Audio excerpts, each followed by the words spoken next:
السلام علیکم friends, welcome to کتاب نگری یوٹیوب چینل کتابوں کی نگری میں خوش آمدید۔ میں ہوں آپ کی ہوسٹ اقرا یاسین اور آج میں آپ کے لیے لے کر آئی ہوں زہرا فاروق حسن کی قلم سے تحریر کردہ ناول تجھے جیت لیں گے جانا کے ایپیسوڈ نمبر 20 کو لے کر۔ اس ایپیسوڈ کو سٹارٹ کرنے سے پہلے آپ کر لیجئے ہمارے چینل کو سبسکرائب، ویڈیو کو لائک اور کلک کر لیجئے بیل آئیکن کو۔ اب آتے ہیں ایپیسوڈ کی جانب۔ کب یاد میں تیرا ساتھ نہیں، کب ہاتھ میں تیرا ہاتھ نہیں، سج شکر کی اپنی راتوں میں اب ہجر کی کوئی رات نہیں۔ مشکل ہیں اگر حالات وہاں، دل بے چائیں جاں دیں آئیں، دل والوں کوچے جانا میں کیا ایسے بھی حالات نہیں۔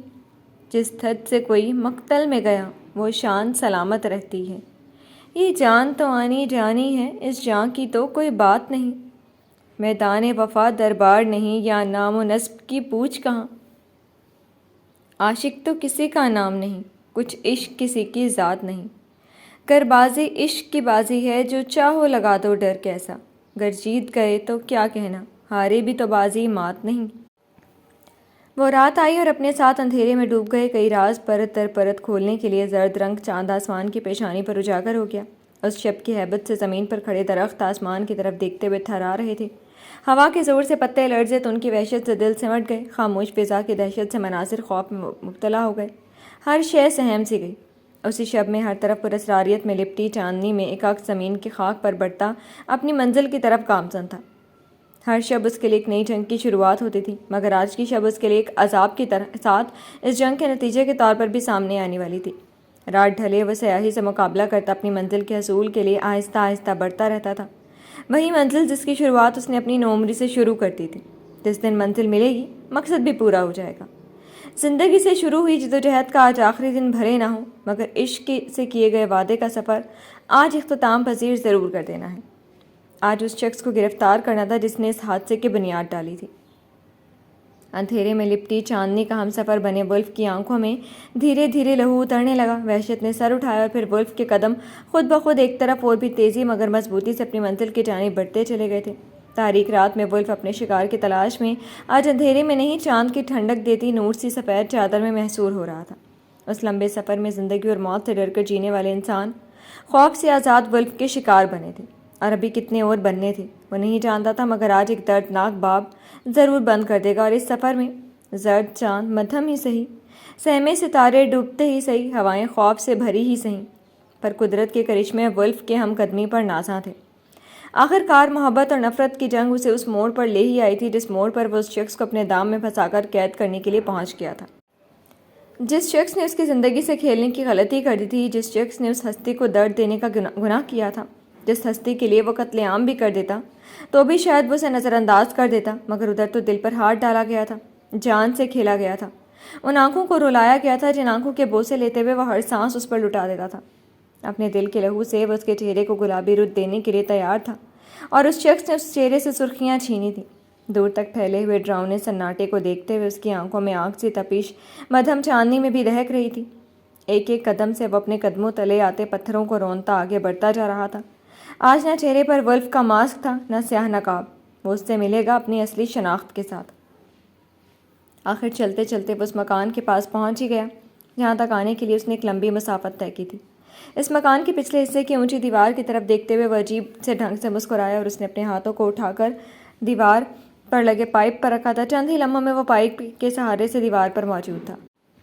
ہری بھری جھاڑیوں، پودوں اور درختوں سے گھرا باغ سامنے تھا۔ اس نے اپنے ولف سے نگاہوں سے چاروں طرف دیکھا، فی الحال ادھر کوئی سیکیورٹی نظر نہیں آ رہی تھی۔ پھر اس نے دیوار سے نیچے کی طرف چھلانگ لگائی تھی۔ دیوار کے اس پار کودتے ہوئے بس ایک ہلکی سی آواز پیدا ہوئی تھی، کیونکہ اس کے جوتوں میں آواز نہیں ہوتی تھی۔ اس نے ہاتھ جھاڑے اور اٹھ کھڑا ہوا۔ اس گھر میں جو سیکیورٹی موجود تھی وہ عام سیکیورٹی نہیں تھی جس سے اس کا سامنا ہونا تھا، یہ سیکیورٹی ویل ٹرینڈ افراد تھے، ان سے مقابلہ سخت ہی ہو سکتا تھا۔ یہ سوچ کر ابھی وہ آگے بڑھتا کہ اس نے جھاڑیوں کی طرف ایک سرسراہٹ سنی، فوری گن اس کے ہاتھ میں چمکی اور انگلیاں ٹریگر پر جم گئیں۔ خوفناک مگر چمکدار نگاہوں سے جھاڑیوں کی طرف دیکھتے ہوئے اس کے جبڑے سختی سے تنے ہوئے تھے۔ ہلچل تمام ہوئی اور ایک سایہ اس کے سامنے آیا۔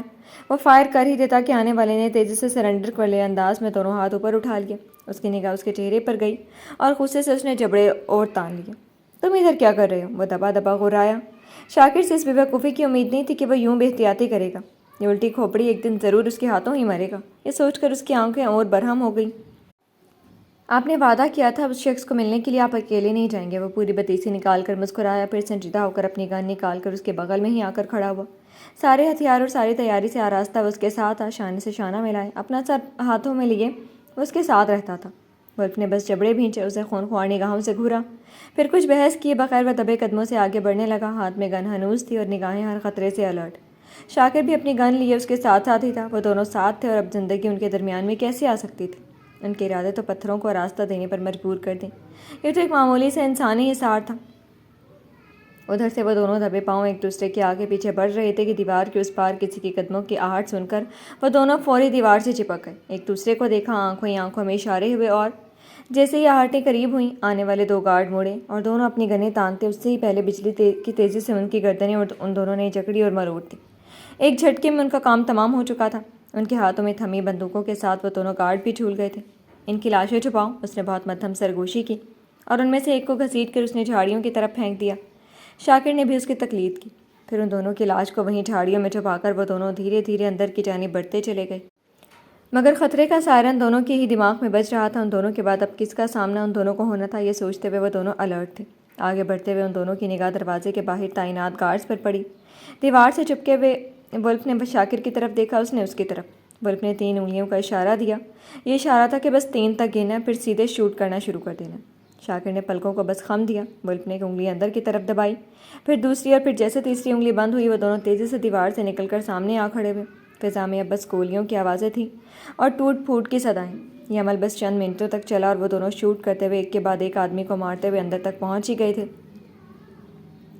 اس کام میں صرف گارڈز ہی نہیں مرے، وہ دونوں بھی زخمی ہوئے تھے، مگر جیسے ان دونوں کو ہی اپنے اپنے زخموں کی پرواہ ہی نہیں تھی۔ ہر زخم سے بے پرواہ وہ دونوں اپنی ساری مہارتیں دکھاتے ہوئے یہاں تک نیم اندھیرے حصے تک پہنچے۔ ان کا پہنچنا تھا کہ ایک دم سے ساری لائٹس آن ہو گئی، سارا منظر روشن ہو گیا۔ بندوقیں تانے ہوئے سیکیورٹی گارڈز اور صوفے پر بیٹھا وہ شخص بھی، جس کی تلاش میں سر پر کفن باندھ کر وہ ادھر آیا تھا۔ یزدان خانزادہ، تمہارا ایکشن بہت خوب ہی صحیح، مگر اتنی ساری بندوقوں سے بچ کر نکل جانا تمہارے لیے ناممکن ہے۔ صوفے پر بیٹھے شخص نے مسکراتی نگاہوں سے اس کی طرف دیکھا، پھر ایک انگلی کے اشارے سے چاروں طرف پھیلے گارڈز کی طرف اشارہ کیا۔ یزدان نے ہر طرف دیکھا، ان کی تعداد بہت زیادہ تھی۔ پھر دیوار پر لگی گھڑی دیکھی، وقت ابھی سامنے بیٹھے شخص کے ہاتھ میں تھا۔ اس نے گردن موڑ کر شاکر کی طرف دیکھا اور گردن کے اشارے سے سرنڈر کر دینے کا اشارہ کیا تھا۔ شاکر کے لیے یہ کام سخت تھا، اسے شوق تھا ایسے نازک حالات میں بھیجا اڑانے کا، اپنا ہی مزہ تھا، مگر ادھر ولف کا حکم کیا، وہ تابع تھا، اس لیے بے دلی سے گن والا ہاتھ نیچے کر لیا۔ دونوں نے ہی ذرا سا خم ہوئے، ہاتھ میں تھمی گنز فرش پر اچھال کر وہ پھر سے سیدھے کھڑے ہو گئے۔ چک نے فرش پر گنز آگے تک کھسک کر صوفے پر بیٹھے شخص کے قدموں سے کچھ دوری تک پہنچ کر رک گئی۔ صوفے پر بیٹھے شخص نے گنز دیکھی، پھر گردن گھما کر اپنے گارڈز کو اشارہ دیا۔ 2-4 گارڈز آگے بڑھے اور پھر ان سے چھپے ہتھیار چھین لینے کے بعد گارڈز ان دونوں کو گن پوائنٹ پر لے چکے تھے۔ یزدان نے دونوں ہاتھ پشت پر باندھے اور صوفے کی طرف دیکھا۔ وہ شخص مسکراتے ہوئے بولنا شروع ہوا۔ میں چاہتا تھا ایک دن تم مجھ تک پہنچ ہی جاؤ گے، یزدان خانزادہ عرف ولف۔ صوفے کی پشت سے پیٹھ لگائے شخص نے پاؤں پر رکھے پاؤں کو ہلاتے ہوئے اس سے کہا تھا۔ یزدان اس کی بات پر بالکل نہیں چونکا۔ جتنا وہ اسے جان چکا تھا، یہ بات بھی جان چکا تھا کہ وہ بہت ہی چالاک بنتا ہے۔ اس رات ہی اس نے اسے پہچان لیا ہوگا کہ وہ کون ہے۔ ادھر شاکر اس شخص کو بغور دیکھ رہا تھا۔ پتلا دبلا، لمبے قد، صاف رنگت والا، وہ ایک سادہ سا نظر آنے والا شخص تھا۔ یہ وہ نہیں، شاکر نے سوچ کر صوفے پر بیٹھے شخص سے نگاہ ہٹا کر سر ادھر گھما کر اس شخص کو تلاش کرنے کی کوشش کی جس کی تلاش ولف کو تھی۔ تم اگر زمین کے کسی حصے میں بھی بل بنا کر گم ہو جاتے، پھر بھی میں تمہیں ڈھونڈ ہی لیتا۔ یہ تو شہر سے کچھ دور کی بات ہے، سلطان محمود چودھری، ولف نے سرد آواز میں کہا، اور چوکنی نگاہوں سے سب کی طرف دیکھتے ہوئے شاکر کو ایک بار ضرور جھٹکا لگا تھا۔ گردن گھوم کر پھر سے صوفے پر بیٹھے شخص کی طرف ہو گئی۔ یہ اتنا شریف سا نظر آنے والا آدمی سلطان تھا، یہ یقین کرنا اس کے لیے بہت مشکل تھا۔ ایک دم سے اس نے غور سے اسے دیکھنا شروع کر دیا۔ اس کی شکل دیکھ کر کوئی بھی نہیں کہہ سکتا تھا کہ وہ اتنا بڑا ڈان ہے، انڈر ورلڈ مافیا سے جڑا ہوئے۔ شکل سے وہ بہت ہی شریف اور سادہ انسان نظر آتا تھا، تبھی اس کی شکل پر لوگ دھوکہ کھا گئے تھے۔ شاکر نے سوچا اور پھر بے تحاشا نفرت کے احساس سے وہ بھر گیا۔ اب وہ اپنی خون خوار نگاہوں سے اسے بولتے ہوئے سن رہا تھا۔ ادھر یزدان کی بات پر سلطان نے ایک قہقہا لگایا، پھر ذرا سے آگے ہو کر بیٹھتے ہوئے اس نے یزدان کی آنکھوں میں جیسے جھانکنے کی کوشش کی۔ مجھے معلوم تھا تو اپنی جان تک لگا دے گا اس لڑکی کے مجرم کا۔ آخر کار تو بھی تو عاشق ہے۔ ہائے یہ عشق و عاشقی، ہائے عشق کیا کرتا ہے تو۔ چھوٹے تعصب سے گردن ہلاتے ہوئے جیسے اس نے یزدان کا مذاق اڑانے کی کوشش کی۔ لیکن تو کر بھی کیا سکتا تھا؟ اس لڑکی میں ایسی کیا خاص بات ہے کہ سارے چین سے رہنے ہی نہیں دیتی، سینے میں آگ لگا دیتی ہے؟ وہ تو ایک نشہ ہے، جس نشے سے کبھی دل سیراب ہی نہ ہو۔ میں نے تو بس اسے آنکھوں ہی آنکھوں سے پیا تھا. سوچ تیرا کیا حال ہوتا ہوگا. تو نے تو روز اس کے ساتھ اپنی راتیں رنگین کی ہیں. وہ شکل سے جتنا شریف نظر آتا تھا باتیں اس کی اتنی ہی گھٹیا اور گری ہوئی تھیں. شاکر کو آج پتہ چلا کیوں ولف چاہتا تھا وہ سلطان سے اکیلے میں ملے. جب اس کے کان تک سرخ ہو گئے تو ولف کا کیا حال ہوگا. سلطان میری بیوی کے بارے میں جتنی باتیں کرے گا سوچ لے میں اتنی ہی تیری زبان کے ٹکڑے کروں گا. یزدان کی آواز میں غراہٹ نما دھاڑ تھی. آنکھیں خطرناک حد تک خون خوار ہو اٹھیں. بس کچھ پل پھر وہ سلطان کو چیر پھاڑ کر رکھ دے گا. ہاں ہاں ہاں. سلطان بے خوفی سے ہنسا. خاموش فضا اور وہ بھی شیطانیت سے بھری تھی. وہ میری سالی ہی ہے اور تجھے معلوم ہے سالی آدھی گھر والی ہوتی ہے تو تن سے مزہ لے سکتا ہے تو میں زبان سے نہیں. اس نے ایک آنکھ دبا کر کہا لگایا اور یزدان کا سارا خون جیسے آنکھوں میں سمٹ آیا. کچھ یہی حال شاکر کا بھی تھا. بس موقع ملے اور وہ اس کے جسم کے 1000 ٹکڑے کر ڈالے. سلطان ان دونوں کی حالت سے مزہ لیتے ہوئے اپنی گری ہوئی باتوں سے ان دونوں کے اشتعال کو اور بھی بڑھاوا دے رہا تھا. تم نہیں جانتے یزدان خان دادا میں کس قدر اس لڑکی پر فدا تھا. اپنی بیوی تک کو اسے پانے کے لیے مار ڈالا تھا. اس کی ماں کو شادی کے لیے منا بھی لیا تھا مگر پھر بیچ میں وہ جلال آ گیا. سالا کتا ہر عورت پر لاڑ ٹپکانے والا. اس بار میری ہی محبت پر اس کا دل آ گیا. بولتے ہوئے اس نے ایک بھدی سی گالی بھی دی. جانے کہاں اس نے ادھر سمن کو دیکھ لیا تھا جو اس کا عاشق ہو گیا تھا. لیکن اسے اس وقت نہیں معلوم تھا وہ میری ہی بیوی کی چھوٹی بہن ہے. لیکن میں جانتا تھا ایک بار اجلال کو پتہ چلا تو وہ کبھی سمن کو میرے لیے چھوڑے گا نہیں. اسی لیے مجھے بہت کچھ پلان کرنا پڑا. ادھر میں نے پھر موئز کو بہکانا شروع کیا. وہ ایڑا تو سمن کو چھوڑ کر انم کے پیچھے لگا ہوا تھا. اسے کیا معلوم تھا کہ دونوں ہم شکل ہونے کے باوجود بھی ایک خاص فرق رکھتی ہیں جو ہم جیسے مرد ہی پہچان سکتے ہیں. وہ چاہے میں رہوں چاہے اجلال اور چاہے تو. وہ بولتے ہوئے ایک بار پھر خباثت سے مسکرایا لیکن اس بار یزدان نے کوئی رد عمل نہیں دیا. بس آنکھوں میں قہر سا لیے وہ سلطان کو گھور رہا تھا. میں نے موئز کی مدد سے سمن کے دل میں اس کا خوف پیدا کیا. اسے اپنے ہی گھر غیر محفوظ کروا دیا. میں سمجھتا تھا کہ ایک دن شاید وہ ڈر کر مجھ سے شادی کی حامی بھر ہی لے مگر وہ سالی کسی صورت بھی میرے دام میں نہیں پھنسی. پھر میں نے وہ پلان تیار کیا جس پلان سے ہی میں اسے پا سکتا تھا. میں نے انم کو چارہ بنایا. وہ ذرا دیر کے لیے رکا. یزدان اب بھی چپ تھا. سب کچھ صحیح گیا. موئز انم کو لے آیا. اسے بچانے کے لیے سمن بھی میرے جال میں پھنس گئی. لیکن پھر کہاں سے گڑبڑ ہوئی یہ بات اور اس شخص کو میں جان جاؤں تو آج ہی اس کی لاش کے ٹکڑے ٹکڑے میرے سامنے بچھے ہوں گے. وہ ایک دم سے خون خوار ہو اٹھا تھا. شاکر دل میں ہنسا. اس شخص کو اپنے ٹھکانے پر رکھے ہوئے تھا اور اسی شخص کو ڈھونڈ رہا تھا. میرا سارا پلان خراب ہو گیا. تم اس رات میرے ٹھکانے پر پہنچ گئے. میری چڑیا فرار ہو گئی. تم نے موئز کو مار ڈالا. میرے ٹھکانے میں آگ لگ گئی. اس میں انم جل گئی. مجھے تم سے بچنے کے لیے چھپنا پڑا. سب نقصان ہی نقصان. اب سلطان کی آنکھوں میں اپنی ہار کی مار سے جلن سی پیدا ہوئی. وہ اب یزدان کو گھور رہا تھا.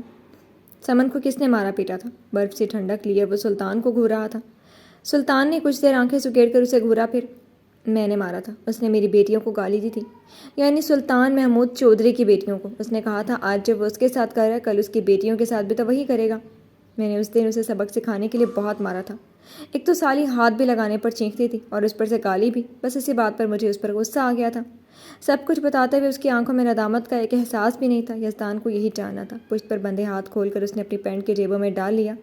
پھر برف سی آواز میں اس سے مخاطب ہوا. اس نے کیا غلط کہا تھا. تیری بیٹیاں کیا لڑکیاں نہیں ہیں. تیرے گھر میں کیا کوئی مرد نہیں ہے جو ان پر نظر رکھتا ہوں ان کی جسموں کو آنکھوں سے پیٹتا ہوں. یزدان کی سلگتی آواز پر اب سلطان کا رنگ بدلا تھا. اب اس کی باری آ چکی تھی. شاکر نے ایک تمسخر آمیز نگاہ اس پر ڈالی. یزدان خان زادہ. سلطان دبا دبا چیخا تو یزدان استہزائیہ مسکرا کر چاروں طرف دیکھنے لگا. ابھی تک یہ سب کھڑے میری بیوی کے بارے میں گھٹیاں باتیں سنتے ہوئے مزہ لے رہے تھے. اب تیری بیٹیوں کی باری ہے. مزہ لینے دے. تیرا کیا جاتا ہے. وہ ایک ایک گارڈ کی طرف دیکھتے ہوئے پھر سے سلطان کو دیکھنے لگا جس کی غیرت اب تڑپی تھی. میری بیٹیوں کے بارے میں اب آگے مت بولنا. وہ چیخا تو یزدان کی آواز غراہٹ نما ہوئی. کیوں تیری غیرت بھڑک اٹھی ہے. تیری بیٹیاں کیا دنیا میں واحد عزت کے قابل ہیں. یہ تجھ جیسے مردوں کی نفسیاتی مسئلہ ہے. تجھے اپنی ہی ماں بہن بیٹیوں کے علاوہ باہر کی ہر عورت صرف عورت نظر آتی ہے. گوشت پوست سے سجی ایسی شکار جن سے اپنی ہوس مٹانے کے لیے تم جیسے مرد جانور بنے پھرتے ہو. مگر تم سب کو یہ نہیں بھولنا چاہیے سلطان. ہوس کے ہاتھ جتنے لمبے کرے گا وہ تیری اپنی ہی بہن بیٹیوں تک پہنچ جائے گا. اس کی غراہٹ نما آواز جیسے فضا میں بلند ہوتی ہر خاموشی کو چیر رہی تھی. سلطان جبڑے تانے اسے گھورتے ہوئے دھاڑا. یزدان خان زادہ تو. آواز نیچی رکھ سلطان. آواز نیچی. وہ بپھر کر اس طرح غرایا کہ سلطان نے ہونٹ بھینچ لی. دوسروں کی عورتوں پر گندی نگاہ رکھنے والے مرد اپنی عورتوں کے نگہبان نہیں بن جاتے. اس کی آنکھوں میں آگ سی لپک تھی. سلطان نے کچھ دیر لب بھینچ کر اسے گھورا. پھر وہ سر جھٹک کر ہنسا. مان گیا تجھے ولف. مان گیا. دل و جگر تو تیرا شاباشی کے قابل ہے مگر یوں ہی بولتے ہوئے اس نے ایک گارڈ کو انگلی سے اپنے قریب آنے کا اشارہ دیا۔ وہ گارڈ نزدیک آیا تو اجلال خانزادہ کو انفارم کرو، اس کا شکار خود اپنے پیروں سے چل کر ادھر آ گیا، بہت جوش چڑھا ہوا ہے، اسے آ کر ٹھنڈا کر دے۔ یزدان کی طرف دیکھتے ہوئے وہ خباثت سے مسکرایا۔ شاکر نے جیسے اکتا کر اپنی ایک ابرو انگوٹھے سے کھجلائی، پر یزدان ٹھنڈے تاثرات لیے اسے دیکھتے ہوئے بولا، اپنے اور میرے بیچ تو اجلال کو کیوں لا رہا ہے؟ کیا تجھے خود پہ بھروسہ نہیں جو تو اس کے ذریعے مجھے مروانا چاہتا ہے؟ یزدان کی سرد آواز پر سلطان نے گردن گھمائی، پھر عجیب انداز میں مسکرایا۔ اپنے اور تیرے بیچ اجلال خانزادہ کو لانے کی سب سے بڑی وجہ میرا ہی فائدہ ہے۔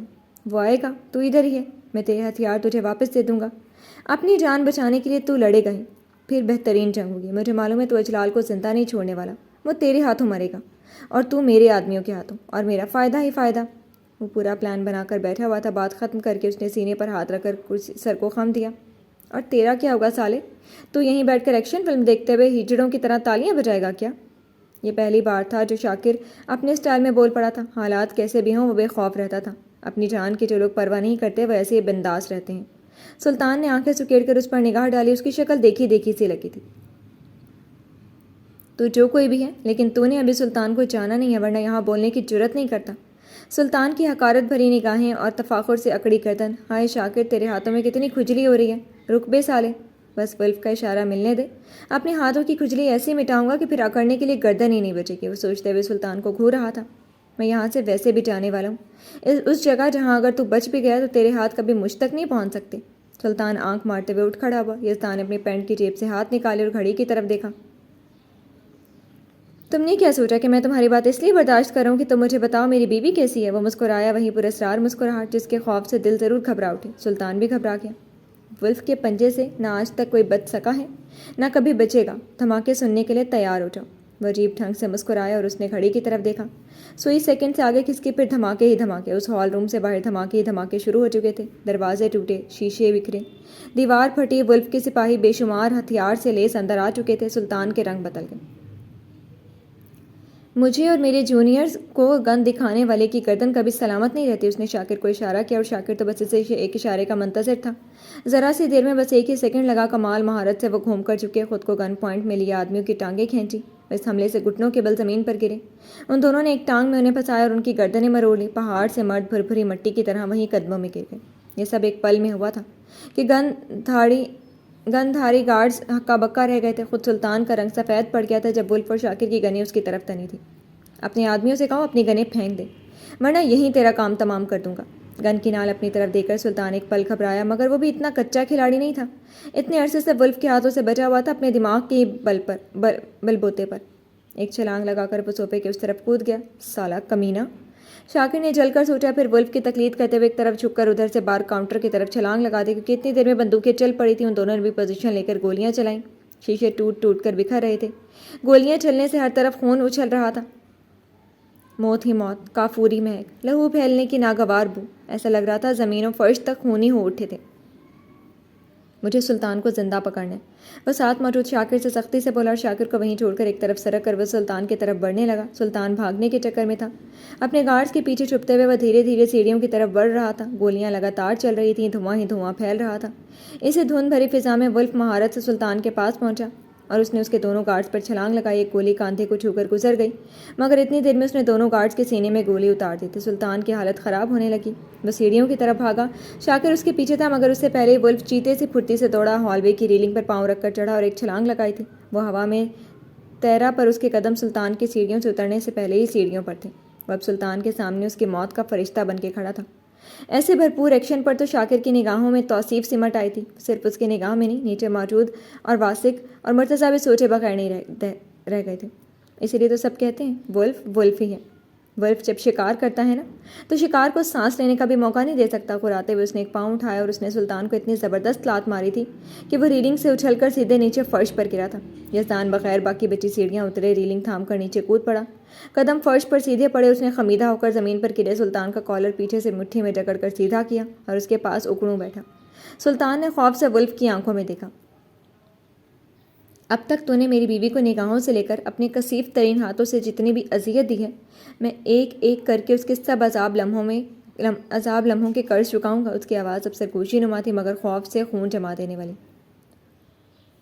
کہا تھا نا سلطان، میں اپنی بیوی کے مجرموں کو موت سے بدتر سزا دیتا ہوں۔ وہ اٹھ کر سیدھا ہوا اور سلطان کو بالدوں سے پکڑ کر جھکا اور اس نے اپنے ہاتھ میں لیا ہوا چاقو اس کے منہ میں ڈال دیا۔ سلطان کے منہ سے خون کا فوارہ چھوٹا، درد سے بلبلا کر آواز بھی باہر نہیں نکل پائی، زبان کٹ چکی تھی۔ ادھر کھڑے اس کے سپاہیوں میں موجود مرتضیٰ نے فوراً جھرجھری لے کر چہرہ موڑ لیا۔ واسق نے بس گہری سانس لی۔ ایک طرف کھڑے شاکر نے البتہ کوئی رد عمل نہیں دیا۔ وہ جانتا تھا وہ ولف کے روپ میں بہت خطرناک ہو جاتا ہے۔ سلطان نے اس کے دل سے کھیلا تھا تو رحم کی گنجائش کہیں سے بھی نہیں نکل سکتی تھی۔ کوئی بھی میری بیوی کے بارے میں گھنونی باتیں کرے، میں اس کی زبانیں کاٹ دیتا ہوں، اور میں یہ صرف کہتا نہیں ہوں، عمل کر کے دکھاتا ہوں۔ یہ کہہ کر اس نے سلطان کو ایک ٹھوکر ماری۔ سلطان وہیں بن پانی مچھلی کی طرح تڑپتے ہوئے گرا، لیکن اس میں اتنی ہمت کہاں کہ وہ درد سہ سکے۔ وہ بے ہوش ہو گیا۔ یزدان نے خونی نظروں سے اس کی طرف دیکھا، پھر ہاتھ میں لیا چاقو اس کے قریب ہی پھینک کر پیچھے مڑا۔ اس وقت اس کے چہرے پر اتنی درندگی چھائی ہوئی تھی، کسی نے اس کی آنکھوں میں دیکھنے کی جرت نہیں کی سوائے شاکر کے۔ شاکر، اسے تب تک زندہ رکھنا ہے جب تک وہ وقت نہیں آ جائے۔ اس نے شاکر کو سختی سے حکم دیا اور ہاتھوں سے خون سے رنگین کالے دستانے اتار کر وہ مرتضیٰ اور واسق کی طرف بڑھا۔ باقی سب سپاہی اپنے اپنے کام پر لگ چکے تھے۔ ذرا ہی دیر میں یہاں ولف کے آنے کا ایک ایک ثبوت مٹ جانا تھا۔ تم دونوں اب ادھر سے سیدھے گھر جاؤ گے؟ مرتضیٰ، تم پپا سے کہنا وہ بھی گھر چلے جائیں، ادھر کام ہو گیا ہے۔ مرتضیٰ اور بس واسق نے بس سر ہلایا تھا۔ واسق نے تو شاکر کے ساتھ ہو لیا، مگر مرتضیٰ نے ہمت کر کے یزدان کی طرف دیکھا۔ بھیا، میں آپ کی ڈریسنگ کرتا ہوں۔ اس کے کپڑے خون آلود ہو رہے تھے، پیشانی پر زخم، آنکھوں کے پاس زخم، گالوں پر کٹس، گردن پر خراش، نہ جانے کتنی چوٹیں۔ کالے لباس کی وجہ سے بس پورا لباس بھیگا ہوا لگ رہا تھا۔ مرتضیٰ کے دل اس کے زخموں کو دیکھتے ہوئے تکلیف محسوس کرنے لگا۔ نہیں، میں خود کر لوں گا، بس اتنا بول کر وہ اپنی گاڑی کی طرف بڑھتا چلا گیا تھا، اور خون آلود دھندلا دھندلا سا سما اب ساکت ہو چکا تھا۔ اس رات میں تمام عالم پر پراسراریت چھائی ہوئی تھی۔ ہوا مدھم تھی، مگر انکہی داستان سنانے کی کوشش کرتے ہوئے سہمی سہمی سی بہہ رہی تھی۔ آسمان پر چاند تھا، مگر آج رات خوف کے سائے میں گزرتے ہوئے بار بار بادلوں کی اوٹ میں چھپ کر تاریکی کا سایہ بن جاتا۔ ایسے میں چاند کی مدھم روشنی میں عالیشان زندان کی مصنوعی روشنیوں سے بچتا بچاتا وہ کچھ سوچتے ہوئے ایک طرف بڑھ رہا تھا۔ نصر کافی دیر تک ادھر ادھر ٹہلتے ہوئے انم کو وقت دینا چاہتا تھا۔ اکیلے اکیلے کہاں گھوم رہے ہو گولڈی صاحب؟ تمہاری چھمیاں کہاں ہیں؟ اس کے کاندھے پر پیچھے سے ایک ہاتھ آ پڑا۔ نصر تیزی سے پلٹا تھا۔ راکی اپنی خطرناک آنکھوں میں شیطانی چمک لیے اپنی گرل فرینڈ کے ساتھ کھڑا تھا۔ اس کی گرل فرینڈ کی آنکھوں میں نصر کو دیکھتے ہوئے غلیظ سی چمک چھلک گئی۔ وہ اس وقت لگ ہی رہا تھا اتنا وجیح کہ کسی کا بھی دل اس کے ہاتھ سے جا سکتا تھا۔ یہ جگہ تو ویسے بھی حسن پرستی کی تھی۔ یہاں صرف مرد کپڑوں کی طرح عورتیں نہیں بدلتے تھے، یہاں آنے والی عورتیں بھی اپنی مرضی سے انتخاب کرنے میں نفس پرستی میں مبتلا تھیں۔ ہائے ہاٹی! لڑکی نے راکی کی باہوں میں جھولتے ہوئے سخت تاثرات چہرے پر سجائے ہوئے نصر کی طرف ہاتھ بڑھایا۔ انم تیار ہو رہی ہے، میں اسے لے کر آتا ہوں۔ اس کا ہاتھ نظر انداز کر کے اس نے راکی سے سرد آواز میں کہا، اور مڑنے ہی لگا تھا کہ راکی تمسخر آمیز انداز پر تھما پر مڑا نہیں۔ تمہیں نہیں معلوم ہے، اپنی گولڈی کو لڑکیاں پسند نہیں ہیں۔ نصر نے کس کر آنکھیں بند کر لی۔ لوگ پہلے بھی تو ایسی باتیں کرتے تھے، مگر تب وہ بے حس بن گیا تھا، مگر اب خون میں ابال اٹھنے لگتے تھے۔ یو مین ہی از؟ وہ لڑکی حیرت سے راکی سے پوچھنے لگی، مگر نصر نے پلٹ کر ان دونوں کی طرف نہیں دیکھا۔ وہ بہت تیز قدموں سے چلتے ہوئے اس کمرے تک آ گیا جس کمرے میں ان دونوں کا فی الحال ٹھکانا تھا۔ نصر اس وقت اتنے غصے میں تھا کہ بغیر دستک دیے وہ دھاڑ سے دروازہ کھول کر اندر آیا تھا، مگر ڈریسر کی طرف دیکھ کر وہ ٹھٹک گیا تھا۔ انم بھی اسے اتنی اچانک آفت کی طرح نازل ہوتے دیکھ کر فوری رخ موڑ کر ڈریسر کے پاس والی دیوار سے پشت لگا گئی۔ چہرے پر خجالت کے ساتھ گھبراہٹ بھی چھا گئی۔ تم ادھر کیا کرنے آ گئے؟ میں ابھی تیار نہیں ہوئی ہوں، وہ گھبرا کر تیز آواز میں بولی۔ دیوار سے لگی وہ نصر کی نگاہوں سے نبض بھی ہو اٹھی تھی۔ ادھر نصر لمحے بھر کو کچھ دیر پہلے ہوئی تلخ باتوں کی کڑواہٹ کو بھی بھول گیا۔ اتنی تیاری کے باوجود بھی کچھ اور بچا ہے؟ پہلی بار نصر کی نگاہیں کسی صنف نازک کے چہرے پر الجھی تھی۔ بلیک کلر میں اس کی گلابوں جیسی سنہری رنگت دہک اٹھی تھی۔ کالی آنکھوں نے سج کر اور بھی قاتلانہ روپ دھر لیا تھا۔ ستوان آنکھ کے نیچے ہونٹوں کے کٹاؤں لپسٹک سے اور بھی ابھر کر دلکشی سمیٹ چکے تھے۔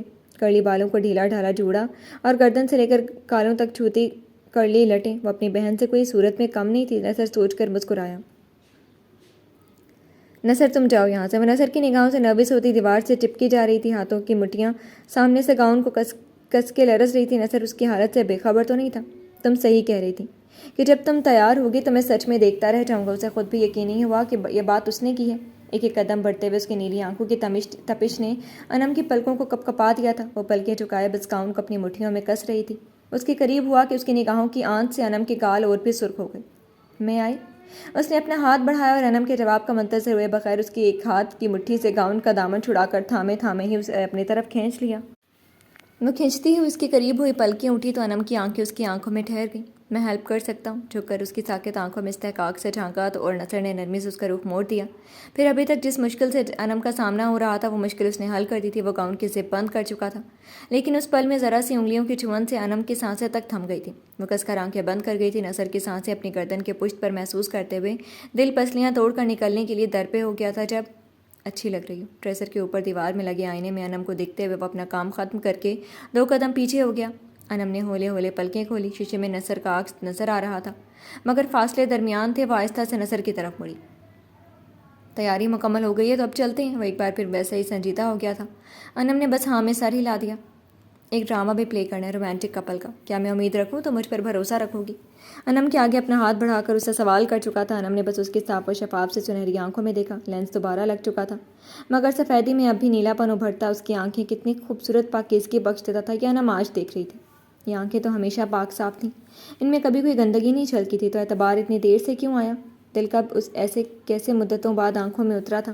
اب تک تو وہ ایک سراب کے پیچھے بھاگ رہی تھی. اس شخص کو سوچتی رہتی تھی، اس کی یاد میں محو رہی تھی جو اس کا کبھی تھا ہی نہیں. مگر یہ جو لڑکا ہے، اس نے تو اس وقت اس کا ہمسفر بننے کا دور قبول کیا جب غم و اندوہ کی آندھیوں میں کشتی مشکلات اور آفات میں ڈوب کر ساری منزلیں کھو چکی تھی. ہمسفر تو بہت مل جاتے ہیں، مگر جو اپنی جان ہتھیلی پر رکھ کر منزل تک ساتھ دے، سچا ہمسفر وہی ہوتا ہے. کالی آنکھیں نم ہوئی. وہ بے ساختہ ہولے سے مسکرائی. یہ پہلی بار تھا جو اس نے اسے مسکرا کر دیکھا تھا، اور اس کے ہاتھ میں اپنا ہاتھ دے دیا. نصر دل سے مسکرا دیا. انم کا اعتبار اس کے لیے بہت معنی رکھتا تھا. آج لگا جسے نیکی کی سند دے دی گئی ہو. آنکھیں ایک انوکھے احساس سے چمکی. پھر اس نے اپنے سرخ و سفید ہاتھ میں تھمے نازک ہاتھ کو دیکھا. مخروطی انگلیوں والا نازک ہاتھ کسی بھی زیور سے آراستہ نہیں تھا. کلائیاں تک خالی تھیں. سونی کلائیوں کو دیکھ کر جسے نصر کو کچھ یاد آیا تھا. Just a minute. انم کا ہاتھ چھوڑا اور وہ تیزی سے مڑا، بیڈ کے پاس گیا اور اپنا سوٹ کیس اندر سے کھینچ کر نکال کر اجلت سے کھولنے لگا. پھر ادھر انم حیرت پر بھاری تجسس کا احساس لیے بس اس کی طرف ہی دیکھ رہی تھی. چند پل بعد جب وہ سوٹ کیس دوبارہ اپنی جگہ پر رکھ کر واپس اس کی طرف آیا تو اس کے ہاتھ میں ایک چیز چمک رہی تھی. اس نے انم کا ہاتھ تھاما اور پھر اس نے اپنے ہاتھ میں لی ہوئی چمکتی چیز کو اس کے نازک کلائی میں پہنانا شروع کیا. یہ ایک بیش قیمت بریسلٹ تھا، بہت ہی قیمتی، کسی چھپے خزانے کی طرح ارزش رکھنے والا. انم نے اس کی طرف دیکھا تو وہ بریسلٹ کا لاک لگاتے ہوئے بولا، یہ بریسلٹ مجھے پالنے والی نے یہ کہہ کر دیا تھا کہ یہ میری ماں کا تھا، جس نے مجھے رکھنے کی عوض میں اسے دیا تھا. مگر پھر وہ واپس ہی نہیں آئی کہ وہ مجھے اس بریسلٹ سمیت واپس لے جاتی. تب سے یہ میرے پاس ہے. لاک لگاتے ہوئے وہ لگاتار مسکراتے ہوئے بول رہا تھا. اس مسکراہٹ کے درد سے اس کے چہرے پر جاگ چکے تکلیف دہ احساس کو دیکھتے ہوئے انم دکھی سی ہو گئی. تم یہ مجھے کیوں دے رہی ہو؟ یہ تمہاری امی کا ہے، تمہارے لیے بہت قیمتی ہوگا. نصر نے سر اٹھا کر انم کی آنکھوں میں دیکھا. بھیگی آنکھیں بہت ہی دل نشینی سمیٹی ہوئی تھیں. فی الحال میرا تمہارے علاوہ کوئی اور نہیں ہے. میں اگر نہ بھی رہا تو یہ تمہارے پاس یہی رہے گا. مجھے اب یہ اطمینان رہے گا. لاک لگا کر اس نے انم کی کلائی چھوڑ دی، مگر انم کے دل میں کچھ چبھا سا تھا. کالی آنکھوں میں خوف کا ایک سہما سا تاثر تھا. تو گھبرانا مت. اس نے پیار سے اس کا گال 2 انگلیوں سے چھو کر تھپک دیا. جان جسے ہتھیلی سے نکلنے لگی. گال پر لمس کا یہ احساس کیسا تھا؟ کہیں تو کچھ پگھل رہا تھا.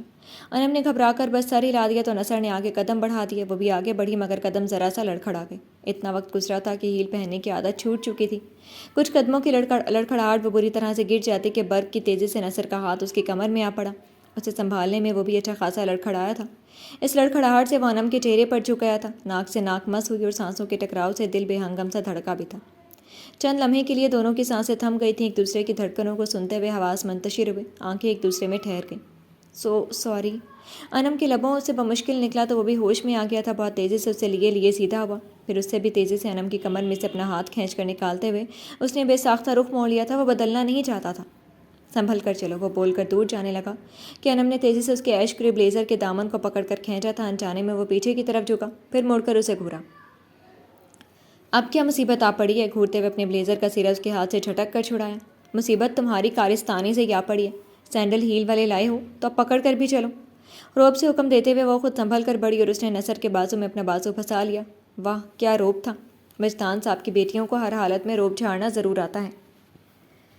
شاید یزدان کا اثر ان سب میں آ گیا. نصر نے جل کر سوچا، رومانٹک کپل والے ڈرامے کی شروعات یہیں سے کر دیں تو کوئی برائی. اس کے بازو میں اپنی مرمری بازو کو جکڑ کر وہ گردن اٹھائے اعتماد سے مسکرا رہی تھی. نصر کو اس کا اعتماد اچھا لگا. ساری خفگی دور ہو گئی. جی کوئی برائی نہیں. پلکوں کو خم دے کر گردن جھکائی اور انم کو لے کر وہ دروازے کی طرف بڑھتا چلا گیا. پھر یوں ہی وہ دونوں ساتھ ساتھ چلتے ہوئے بیڈ روم سے نکلے، پھر ہال وے سے ہوتے سیڑھیوں تک. ایک ہاتھ سے انم کا ہاتھ تھام، ایک ہاتھ سے اس کا گاؤن چٹکی میں دبا کر اٹھائے. وہ بہت احتیاط سے سیڑھیاں اترنے میں انم کی مدد کر رہا تھا. جب نیچے موجود ہر شخص کی نگاہ ان دونوں کی طرف اٹھی اور ٹھہر کر رہ گئی۔ ساتھ چلتے ہوئے ایک بیسٹ کپل۔ ایک طرف کھڑے راکی کی نگاہ بھی ان دونوں کی طرف اٹھی تھی، پھر انم پر جم کر رہ گئی۔ یہ لڑکی تو اسے شروع سے پسند تھی، مگر سلطان کی وجہ سے مجبور تھا۔ پھر اس کے چلنے کے بعد اس نے اپنا دل اس پر سے ہٹا لیا تھا، مگر آج اسے دیکھ کر پھر سے وہی حرص و ہوس نے اس کے سینے میں جلن ڈال دی تھی۔ اس نے ایک جلتی نگاہ نثر پر ڈالی۔ کیا ہے اس لڑکے میں؟ صرف اس کی خوبصورتی پلس پوائنٹ تھی، ورنہ وہ کیا تھا؟ ایک غریب گھرانے کا سیدھا سادہ غریب سا بندہ تھا، جس کے نہ باپ کا پتہ تھا نہ ماں کی خبر۔ سلطان کے نائٹ بار میں ویٹر کی جاب کر کے کچھ بننے کا خواب دیکھنے والا لڑکا۔ پھر اس کے ساتھ ہوئے حادثے نے اسے سلطان کے در پر لاپٹخا تھا۔ سلطان کو اس سے ہمدردی تھی تو صرف اس لیے کہ وہ اس کے ذریعے اپنے کام نکلوا لیتا تھا۔ راکی نثر کو دیکھتے ہوئے جلن سے سوچے جا رہا تھا، مگر آج کی رات اس نے نثر سے نگاہ ہٹا کر انم پر ڈالی۔ جانے کیوں اسے لگتا تھا کہ اس کے بارے میں جو ساری باتیں اٹھتی ہیں کہ وہ کسی کے قابل نہیں، یہ سب افواہیں لگتی تھیں۔ ہاں وہ جلی تھی، مگر کیا ضروری ہے کہ؟ راکی نے گھنونے انداز میں سوچ کر اپنی ٹھوڑی دو انگلیوں سے کھجلائی۔ کیا حرج ہے اگر وہ چیک ہی کر لے؟ اپنی ٹھوڑی دو انگلیوں سے کھجلاتے ہوئے اس کی گھنونی سوچ کا اثر اس کی آنکھوں میں بھی اتر آیا تھا۔ نثر کا تو مسئلہ ہی نہیں تھا، وہ آج رات اسے اپنے جال میں پھنسائے گا کہ آج کی رات وہ پھر سے اپنے پرانے دن یاد کر لے گا۔ سوچ کر وہ شاطرانہ مسکرایا اور ہاتھ ٹھوڑی پر سے ہٹا کر وہ نثر کی طرف چلا آیا۔ آج کہاں آگ لگانے کی کوشش کی گئی ہے؟ قریب ہوتے ہی اس نے نثر سے کہا، مگر آنکھیں انم کے معصومیت سے بھرے حسین چہرے پر ٹکی تھیں۔ اسے دیکھتے ہی انم گھبرا گئی، نثر کے بازوؤں پر پکڑ مضبوط ہو گئی۔ تیرے اسے زندان میں، کاٹدار انداز میں جواب دے کر اس نے انم کی کمر میں ہاتھ ڈالا اور راکی کی سائڈ سے گزر کر وہ دھیرے دھیرے ہال روم کی شیشے کے دروازے کے پاس جا کر باہر نکل گیا۔ اپنے پیچھے راکی کی جلتی سلگتی شکل چھوڑ کر راکی جاتے ہوئے نثر کو دیکھتے ہوئے سوچ رہا تھا، جب سے گولڈی ادھر آیا تھا اس میں اس نے کئی بدلاؤ محسوس کیے تھے۔ وہ پہلے نازک سا تھا، مگر اب جسمانی طور پر مضبوط ہو گیا تھا۔ ایک اعتماد اس کی شخصیت میں چھلکنے لگا تھا، سامنے والے کی آنکھوں میں آنکھیں ڈال کر چیلنج کر لیتا تھا، اور تو اور اب وہ پرانی روش پر واپس نہیں آ رہا تھا۔ اپنی داڑھی مٹھی میں پکڑ کر بھر کر سہلاتے ہوئے راکی کی آنکھیں پرسوچ تھیں۔ وہ پہلے والے گولڈی کو اس والے گولڈی سے موازنہ کرتے ہوئے کھٹک سا رہا تھا۔ حالات اور حادثے کے شکار بے حس اور بے بس گولڈی کی شخصیت میں یہ چینج آیا تو آیا کیسے؟ وہ کس کے ہاتھ لگا تھا؟ کس نے اسے قید کر لیا تھا؟ کس نے اسے آزاد کروایا؟ یہ سب سوال اب راکی کے دماغ میں چل رہے تھے۔ مجھے سلطان بھائی سے بات کرنی ہوگی، یہ لڑکا مجھے اب مشکوک لگ رہا ہے، اس نے سوچا، اور پھر سر جھٹک کر وہ بھی اسی طرف بڑھ گیا جس طرف سے نثر بنام گولڈی نکل کر گیا تھا، یہ جانے اور سوچے سمجھے بغیر کہ اس کے سلطان کے رابطے کے ذریعے سے تو سلطان کا ٹھکانہ نثر کو پتہ چلا، پھر ولف کو، اور اب سلطان کے قصے کے ساتھ آج کی رات اس کی کہانی بھی تمام ہو جانی تھی۔ نثر کے ذریعے نہیں، بلکہ ایک ایسے شخص کے ہاتھوں جس کی اصلی شناخت سے وہ بے خبر تھا۔ یہ ولف کا جال تھا جو ایک بار جس کے لیے بنتا شکاری خود بخود اس میں پھنستا چلا جاتا تھا۔ رات کے سوزناک پہر میں جب چاند فلک کی پیشانی پر گھبرا اٹھا تھا، چاندنی رات میں اداسی ہی اداسی گھل گئی تھی، تب اجلال مینشن کی نیکسی میں خاموشی سے لپٹی ہوئی بس دو جسموں کے ملنے سے چڑھتی اترتی سرگوشیاں تھیں۔ اس لمحے میں بے خودی میں سلگتی طلب کی آگ کی شدت سے ہر سو تک آگ سے سلگتی سطائیں تھیں، جن کی خاموشی تک چاروں طرف جلن ہی جلن پھیل جانی ہے۔ آخر یہ آگ سرد ہوئی اور پھر برف سی ٹھنڈک جذبات پر چھاتی چلے گی، سرگوشیاں مٹ گئیں، اب اس خاموش فضا میں لباس تن پر ڈالنے کی سرسراہٹ ہی باقی بچی رہ گئی۔ تم کب اس لڑکی کو یزدان کی زندگی سے نکال رہے ہو؟ صوفے پر جا کر بیٹھ گئی آیتہ ہاتھوں میں مشروب کا گلاس لیے سلگتے ہوئے بولی تھی، تن پر اب وہی سرخ لیس والی نائٹی تھی جو ادھر پہن۔ بیڈ پر تکیوں کے سہارے نیم تراز خلیل نے سرخ آنکھوں سے صوفے پر بیٹھی عائزہ کو دیکھا۔ بہت جلد، بس اتنا بول کر اس نے ایک ہاتھ بڑھا کر سائڈ ٹیبل سے لائٹر اور سگریٹ کا ڈبہ اٹھا لیا تھا۔ وہ کسی گہری سوچ میں گم تھا۔ مشروب سے بھرا گلاس ہونٹوں سے لگائے ہوئے عائزہ نے چپتی ہوئی نگاہ اس کے پرسکون چہرے پر گاڑی۔ خلیل کی الجھی گتھیاں سلجھاتے ہوئے وہ اب خود ہی الجھ رہی تھی۔ وہ خلیل نامی دلدل میں گر چکی تھی اور یہی وجہ اسے بے وجہ سلگا رہی تھی، بے تحاشا جلن میں مبتلا کر رہی تھی۔ کب تک یہ کام کرو گی؟ میں چاہتی ہوں کہ تم اسے بھی مار ڈالو، کچھ نہ کرو مگر اس کے بچے کو ہی ختم کر دو۔ نفرت سے اس کا دل سلگ سلگ کر راکھ ہو رہا تھا۔ جب سے یزدان سے مل کر آئی تھی یہ جلن اور بھی بڑھ گئی تھی۔ ایک ہی سانس میں سارا گلاس خالی کر کے اس نے سینے میں لگی آگ بجھانے کی کوشش کی۔ خلیل نے پھر سے اسے ایک نظر دیکھا، سر جھٹکا اور ہونٹوں میں دبے سگریٹ کو سلگا کر لائٹر تکیے پر اچھال کر جواب دیا، میں پریگننٹ عورتوں کو نہیں مارتا۔ یہ کہتے ہوئے خلیل کی آنکھوں میں وہ رات آ گئی جس رات اس نے عافیہ کا قتل کیا تھا۔ یہ اس کی خاموش آہ تھی کہ وہ اس کے بعد پھر کبھی ایسا نہیں کر پایا تھا۔ ابھی اس کی آنکھوں میں کرب سا لپٹا عذاب چھلک گیا تھا، پھر سر جھٹک کر اس نے ہونٹوں میں دبی سگریٹ کا ایک گہرا کش بھرا تھا۔ پھر تم کیا کرتے ہو؟ عائزہ نے چل کر اس پر طنز کیا۔ خلیل نے اس بھرپور طنز پر مسکراتی نگاہوں سے اس کی طرف دیکھا، میں جو کچھ بھی کرتا ہوں تم دیکھ لو گی۔ وہ سگریٹ کا دھواں اڑاتا دیوار پر لگی ایک تصویر کی طرف دیکھنے لگا۔ جب سے یہ تصویر ملی تھی وہ اس کی نیکسی کے بیڈ روم کی دیوار کی زینت بن گئی تھی۔ عائزہ نے اس کی نگاہوں کے تعاقب میں اس تصویر کو دیکھا۔ ایک عورت ایک بچہ، عورت کی خوبصورتی پر عائشہ نے منہ بنایا۔ جب یہ تصویر ادھر لگی تھی اس نے خلیل سے اس عورت کے بارے میں پوچھا تھا، مگر یہ تم سے مربوط نہیں ہے۔ اتنا بول کر اس نے عائشہ کا منہ بند کر دیا تھا تو اس نے پھر پوچھا بھی نہیں، لیکن جب بھی خلیل کے ساتھ ہوتی خلیل کو تصویر کی طرف دیکھتے ہوئے اس کی نیلی آنکھوں میں ایک حزن سا دیکھتی تھی۔ اب بھی خلیل کو دیکھا، پھر سر جھٹک کر اس نے پھر سے طنز کیا تھا، تم کچھ نہیں کر رہے ہو، تم بس میرے باپ کی چاکری کرتے ہو، ان کے لیے ہر روز ایک نئی عورتوں کا انتظام کرتے ہو اور کچھ نہیں۔ عائشہ آج کچھ زیادہ ہی مشتعل ہو رہی تھی، محبت و انتقام کی آگ اب چین سے رہنے نہیں دے رہی تھی۔ خلیل نے تصویر سے نگاہ ہٹا کر خود کو شیرنی کی طرح گھورتی عائشہ کو دیکھا۔ تمہارے باپ کو جس چیز کی طلب ہوتی ہے وہی انجام دیتا ہوں، اگر میں ایسا نہ کروں تو وہ محبت کی جلن سے تڑپ کر وحشی ہو اٹھے، اور پھر شاید اس شہر میں ہر شخص اجلال خانزادہ کی موت کی تمنا کر بیٹھے۔ وہ سرد لہجے میں بولتے ہوئے لگاتار کش لے رہا تھا۔ سگریٹ کے دھوئیں میں خلیل کا چہرہ دھندلا سا دکھائی دے رہا تھا، مگر نیلی آنکھوں میں طوفان سا مچل رہا تھا جو اب تک خاموش تھا آنکھوں میں بسا ہوا تھا۔ میرا باپ ایسا کیوں ہے خلیل؟ اس کے باپ اور بھائی کا اثر اس میں کیوں نہیں؟ وہ بھی شریف ہوتا تو کبھی ایسے دلوں کے ٹوٹنے کے درد تو نہیں سہنے پڑتے۔ عائشہ نشے میں تھی، اس لیے دل کا درد باہر آ ہی گیا۔ لوگ سچ کہتے ہیں، شراب سچ اگلوا دیتی ہے۔ خلیل استہزائیہ مسکرایا، پھر سر جھٹک کر برف سی آواز میں کہا، انسان شر و شرافت کے باہمی تعلقات کو توڑ مروڑ کر ہی برائی کی طرف بڑھتا ہے۔ اجلال خانزادہ اسے توڑ مروڑ کی جیتی جاگتی تصویر ہے۔ اس کے دل میں پلتے شر کو کبھی دبایا ہی نہیں گیا۔ سعدیہ بیگم نے اس کے باپ کی دوسری بیوی سے پائی گئی تلخیوں کا بدلہ شاید اس سے کبھی کسی غلط کام سے ٹوک کر نہیں لیا۔ وہ دوسری عورت سے ڈری ہوئی تھی، سوچتی تھی کہیں پسندیدہ عورت کی محبت اور اولاد ان کے بچے کو دبا کر اس کا حق ہی نہیں کھا جائے۔ اسی سوچ نے انہیں اجلال سے اندھی محبت کی، کسی بھی کام پر روک ٹوک نہیں کی۔ وہ اسے بہادر بنانا چاہتی تھیں، ظالم نہیں۔ مگر غلط سوچ اور تربیت نے اجلال خانزادہ کے خون کے اثر کو بھی نیست و نابود کر ڈالا۔ ایک بار پھر تصویر کی طرف دیکھتے ہوئے وہ بولتا جا رہا تھا۔ عائشہ اب غور سے سننے لگی تھی۔ عورتوں کی ایک خاص مشکل ہوتی ہے، وہ جس انسان سے ڈری ہوئی ہوں یا جلن میں مبتلا ہوتی ہیں، اور اگر اس شخص سے کچھ کہنے یا سننے میں مجبور اور بے بس بھی ہوتی ہیں، وہ اپنا سارا بغض اور شر اپنی اولاد کے سامنے خالی کرتی ہیں۔ اولاد ہی وہ ہستی ہوتی ہے جو اپنی ماں کے ہر راز سے باخبر ہوتی ہے، کیونکہ ماؤں کو یہ یقین ہوتا ہے کہ میری اولاد ہی ہے جو اس کے راز اپنے دل میں دفن کر لے گا۔ وہ بولتے ہوئے شاید اپنے ماضی میں بھی گم تھا۔ عائشہ اب اس میں دلچسپی لینے لگی تھی۔ ہر برائی کے باوجود بھی خلیل کی شخصیت میں بہت خاصیت تھی، لیکن یہ سب کہتے ہوئے وہ بھول جاتی ہے کہ اس کے بچے کے ذہن پر اس بغض و نفرت کا کتنا غلط اثر ہونے والا ہے۔ وہ ہر وہ شخص سے دھیرے دھیرے متنفر ہونے لگتا ہے جس کی برائیاں اس کی ماں کرتی رہتی ہے۔ رشتوں سے بیزاری پیدا ہونے لگتی ہے، اور پھر دھیرے دھیرے یہ بیزاری اتنی بڑھتی ہے کہ یہ سنگین دشمنی میں تبدیل ہونے لگتی ہے۔ اجلال خانزادہ کے ساتھ بھی ایسا ہی ہوا۔ بولتے بولتے سگریٹ ختم ہو گئی تو خلیل نے وہ جلا ہوا ٹکڑا ہاتھ بڑھا کر سائڈ میں رکھی ایش ٹرے میں ڈال کر رگڑا، پھر دوسرے سگریٹ نکال کر سلگائی۔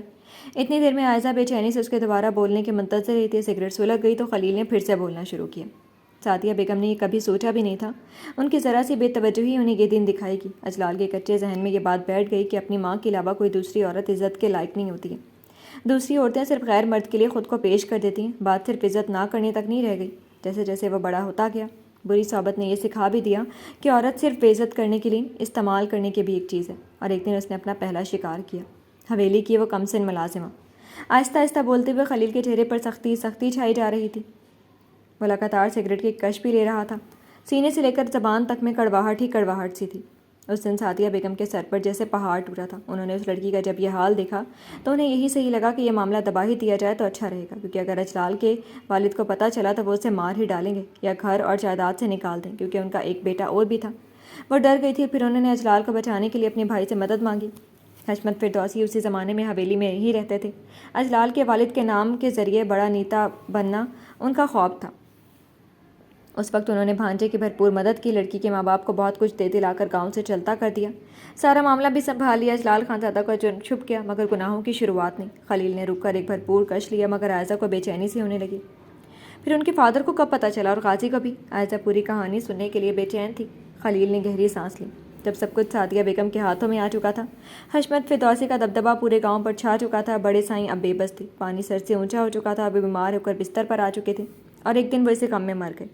وہ ماضی کے برق کھولتا جیسے اسی ماضی میں خود کو دفن ہوتا محسوس کر رہا تھا۔ غازی کو پہلی بار جب پتہ چلا تو سعدیہ بیگم نے اسے اپنے احسان گنوا دیے۔ انہوں نے ماں بن کر غازی کو پالا تھا۔ غازی جیسے انسان کے لیے مشکل تھا احسان فراموش بن جانا۔ پھر وہ اسی دن حویلی چھوڑ گیا جس دن اس نے اپنے والد کو دفنایا تھا۔ بولتے بولتے اس نے کچھ سوچا، پھر سر جھٹک دیا۔ اور تم نے کیوں اجلال خانزادہ کا ساتھ دیا؟ پھر ایسا کیا ہوا کہ تم کمشنر وجدان اور غازی دونوں کے دشمن بن گئے؟ میری ماں نے تمہارے باپ سے شادی کری تھی اس لیے؟ عائشہ نے بڑی بے چینی سے یہ سوال کیا تھا۔ اس کی آنکھوں میں تجسس تھا۔ خلیل نے ایک سرد نگاہ اس پر ڈالی۔ وہ دل کی ملکہ نہیں تھی، بس نفس کی ساتھی تھی۔ اس کے سامنے اپنا دل نہیں کھول سکتا تھا۔ تم اب یہاں سے جا سکتی ہو، رکھائی سے جواب دے کر اس نے پھر سے سگریٹ سلگا لی۔ عائشہ لب بھینچ گئی، اس کا اس طرح بولنا اسے سخت برا لگا تھا۔ تم یہ مت بھولو کہ تم اس گھر کے ملازم ہو۔ اپنی توہین تو وہ برداشت کر ہی نہیں سکتی تھی۔ ابھی میز کو ایک ٹھوکر مار کر وہ شیرنی کی طرح کھرا کر کھڑی ہو گئی۔ خلیل مسکرایا۔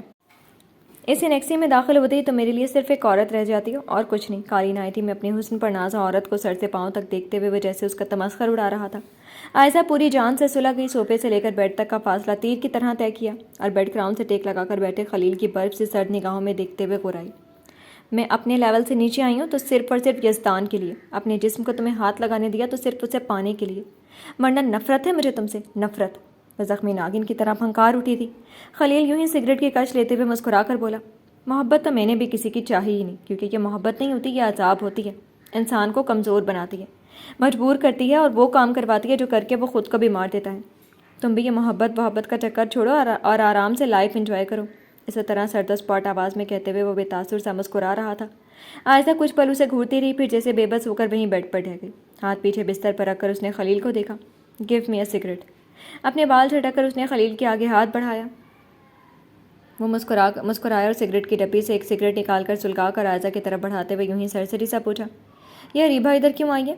وہ سنکی انسپکٹر واسق اسے چھوڑ کے سگریٹ کا دھواں چھوڑتے ہوئے وہ سر جھٹک کر بولی، دل ہر چیز سے اچاٹ تھا، اسے اس وقت کسی ذکر سے دلچسپی نہیں رہ گئی تھی۔ انسپکٹر سنکی نہیں ہے، وہ بہت چالاک ہے، خلیل نے کہتے ہوئے سگریٹ کا آدھا ٹکڑا ایش ٹرے میں مسلا اور پھر ہاتھ بڑھا کر اپنے قریب بیٹھی عائشہ کے کھلے شانے پر اپنی انگلیاں پھیری۔ عائشہ نے بس ایک نظر اس کی انگلیوں کی حرکت دیکھی، پھر کوئی اعتراض کیے بغیر سر سیدھا کر لیا۔ وہ اگر چالاک ہوتا تو اپنی بیوی کو ادھر نہیں چھوڑتا۔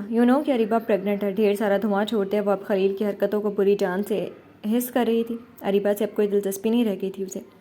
اس نے ہنکارا بھرا، ایک ہاتھ سے اس کے ہاتھ میں دبی سگریٹ نکال کر ایش ٹرے میں مسلی اور عائشہ کے سگریٹ کے دھوئیں سے بھرے ہونٹوں پر اپنے ہونٹ رکھ دیے۔ دھوئیں کے ساتھ گرم سانسوں نے عائشہ کو کچھ دیر کے لیے ساری جلن بھلا دی تھی۔ اریبہ سے مجھے ایسی بے وقوفی کی امید نہیں تھی۔ کچھ دیر بعد سانسیں آزاد ہوئیں تو اس نے خلیل کے ہاتھوں کو لمس میں خود کو ڈھیلا چھوڑتے ہوئے یوں ہی کہہ دیا۔ خلیل بس مسکرایا۔ عورت اپنی فطرت کی ماری ہوتی ہے، اسے چاہنے والا بھی چاہیے، خواہشات کو تسکین دینے والا بھی اور بات سننے والا بھی۔ اس کی ایسی بے وقوفی کا ہی تو فائدہ سب نے اٹھایا۔ عائشہ کے سارے وجود پر حاوی ہوتے ہوئے اس کی بات نے اسے چونکایا۔ سب نے سے کیا مطلب؟ خلیل کے کھلے سینے پر اپنی ہتھیلیاں پھیرتے ہوئے وہ اس کی آنکھوں میں دیکھ رہی تھی۔ وقت و لمحات کوئی سے بھی ہوں، عائشہ بھی باقی سے آنکھوں میں آنکھیں ڈال کر بات کرتی تھی۔ سب سے مراد یزدان خانزادہ بھی۔ اریبہ خانزادہ کو بڑی چالاکی سے اس نے مرتضیٰ کی زندگی سے دور کر دیا، ورنہ اس راز سے پردہ ہی ہٹ جاتا کہ وہ مرتضیٰ وجدان اصل میں اس کا بھائی ہے۔ اور وہ بولتے ہوئے چونکا۔ اس کے تیز کانوں میں کسی چیز کی ہلکی سی صحیح مگر گرنے کی آواز سنی تھی۔ ایک دم سے اس نے عائشہ کو منہ پر انگلی رکھ کر چپ رہنے کا اشارہ دیا تھا۔ عائشہ جو اسے یزدان سے ہونے والی باتیں بتائے یا نہ بتائے سوچ رہی تھی، اس کے اس طرح چونکنے پر اسے دیکھنے لگی۔ وہ دبے پاؤں اپنے روم کی کھڑکی کی طرف بڑھ رہا تھا۔ کھڑکی کھلی ہوئی تھی، پردے ہل رہے تھے۔ خلیل ایک طرف بنے دروازے کی طرف بڑھا، بہت آہستگی سے اس نے دروازہ کھولا اور کھڑکی کی طرف دیکھا تو ایک لمحے کو پیشانی پر سلوٹ پڑی۔ اریبہ کا پسندیدہ کتا ادھر دم ہلاتا گھوم رہا تھا۔ اب ادھر صرف کتا تھا یا کتے کی مالکن بھی؟ وہ پرسوچ نگاہوں سے کتے کو دیکھتے ہوئے قدم قدم آگے بڑھا، مگر دور دور تک کوئی دکھائی نہیں دے رہا تھا۔ کتا البتہ اب بھی گول گول گھومتے ہوئے کچھ کھوج رہا تھا۔ خلیل نے سر جھٹکا اور دوبارہ وہ دروازے کے اندر داخل ہو کر اپنے روم میں آ گیا۔ اس پر دروازہ اور کھڑکی دونوں ہی اس نے بند کی تھی۔ کون تھا؟ عائشہ نے فکر مندی سے پوچھا تو خلیل نے بس سر جھٹکا۔ کوئی نہیں، تمہاری بہن کا کتا تھا، لگتا ہے اسے ہماری بات سننے کا شوق ہو گیا۔ وہ عجیب ڈھنگ سے بولتا بیڈ کے قریب آیا اور اس نے سائڈ ٹیبل پر پڑا عائشہ کی نائٹی کے اوپر پہننے والا سلکی روب اٹھایا۔ آپ اب اپنے بیڈ روم میں چلی جائیں میڈم۔ اس کا روب اسے پیش کرتے ہوئے وہ پھر سے اس کا ملازم تھا اور وہی سرد و خشک آواز میں بولتا۔ اس کی نگاہیں برف سی ٹھنڈی تھیں۔ عائشہ نے ہاتھ بڑھا کر روب اس کے ہاتھ سے چھینا، بستر پر گری نائٹی کھینچی، پھر وہ خلیل کو سلگتی نگاہوں سے دیکھتی خود کو چھپا کر انیکسی کے روم سے نکلتی چلی گئی تھی۔ خلیل اتنی دیر تک بس اس کے جانے کا انتظار کیا تھا، پھر اس نے تکیے کے نیچے سے اپنا موبائل نکال لیا تھا۔ موبائل اسکرین پر ایک پیغام چمک رہا تھا۔ پیغام کسی انجان نمبر سے تھا۔ خلیل نے بھویں یکجا کی اور ایک انگلی سے موبائل کی اسکرین چھوتے ہوئے وہ پیغام کھولا تھا۔ تیرے منہ سے اپنا شکار نکال کر لے کے جا رہا ہوں اور یہ پہلی شروعات ہے، بہت جلد تیرا نمبر بھی آئے گا۔ یہ الفاظ جیسے آگ سے چمک رہے تھے۔ کون ہو سکتا ہے؟ کون سا شکار؟ اور پھر جیسے خلیل کے ذہن میں ساری باتیں آتی چلی گئیں۔ اس کے جبڑے تنے، آنکھیں گلابی ہوئیں اور چہرے پر بے رحم سختی ہی سختی چھا گئی۔ کچھ ہی دیر میں جب وہ کار لے کر اجلال مینشن کی عمارت سے نکل رہا تھا تو رہ رہ کر اس کے دماغ میں بس ایک بات سوال بن کر گونج رہی تھی، سلطان کا پتہ کس نے اسے دیا؟